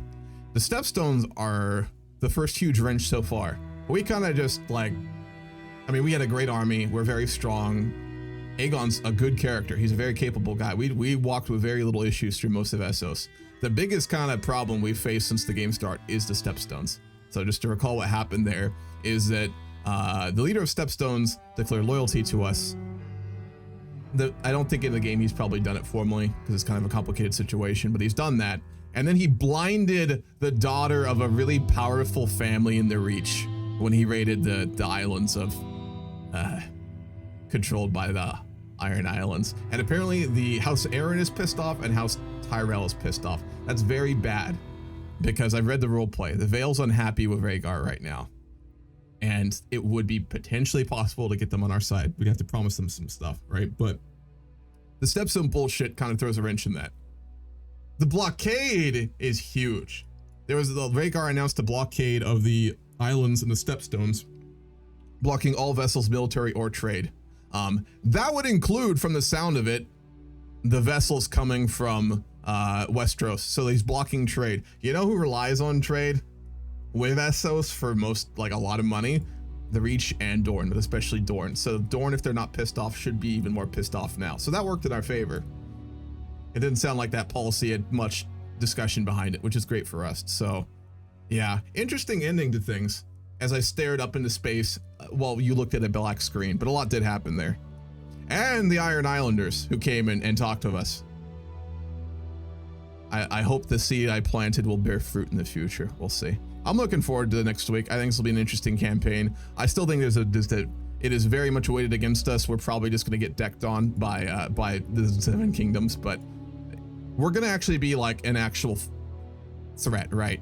If I just gone straight over with my army, we'd have just gotten decked on by Rhaegar, and that would have been that, and the session would be done. But with what we've done and where Aegon is now, he is an actual Avengers level threat for Westeros, which is what I wanted. I don't care if I win or not, but I wanted to at least be a real threat if I was going to attack Westeros, which is what we're going to be, and that's the fun part. So whether or not we win or not, it's going to be interesting, and it's going to be wild. So hope y'all enjoyed. Some good RP. I'm going to push Red God on your kids if you die. I knew there'd be some shit like that. Greetings from House Fairway. How's it going? Yeah, it'll be a lot of fun. All right, I am going to hear from today, in here today. I want to go finish that GC episode. Like I said, like 2 hours of editing. I got to make the thumbnail, and I'll be ready for tomorrow. I will stream the Grand Campaign. I think that'll probably be at 3 p.m.-ish tomorrow EST, so same time as today's session. I'll do a 4 or 5 hour stream of that tomorrow afternoon since I'm not doing it tonight. And yeah, I think that's how we'll do things. So hope you all enjoyed. Just want to be back in multiplayer. And I hope you all have a good rest of your evening. If I see you tomorrow, we've got Grand Campaign. If not, have a good rest of your week as well. And I'll catch you all later.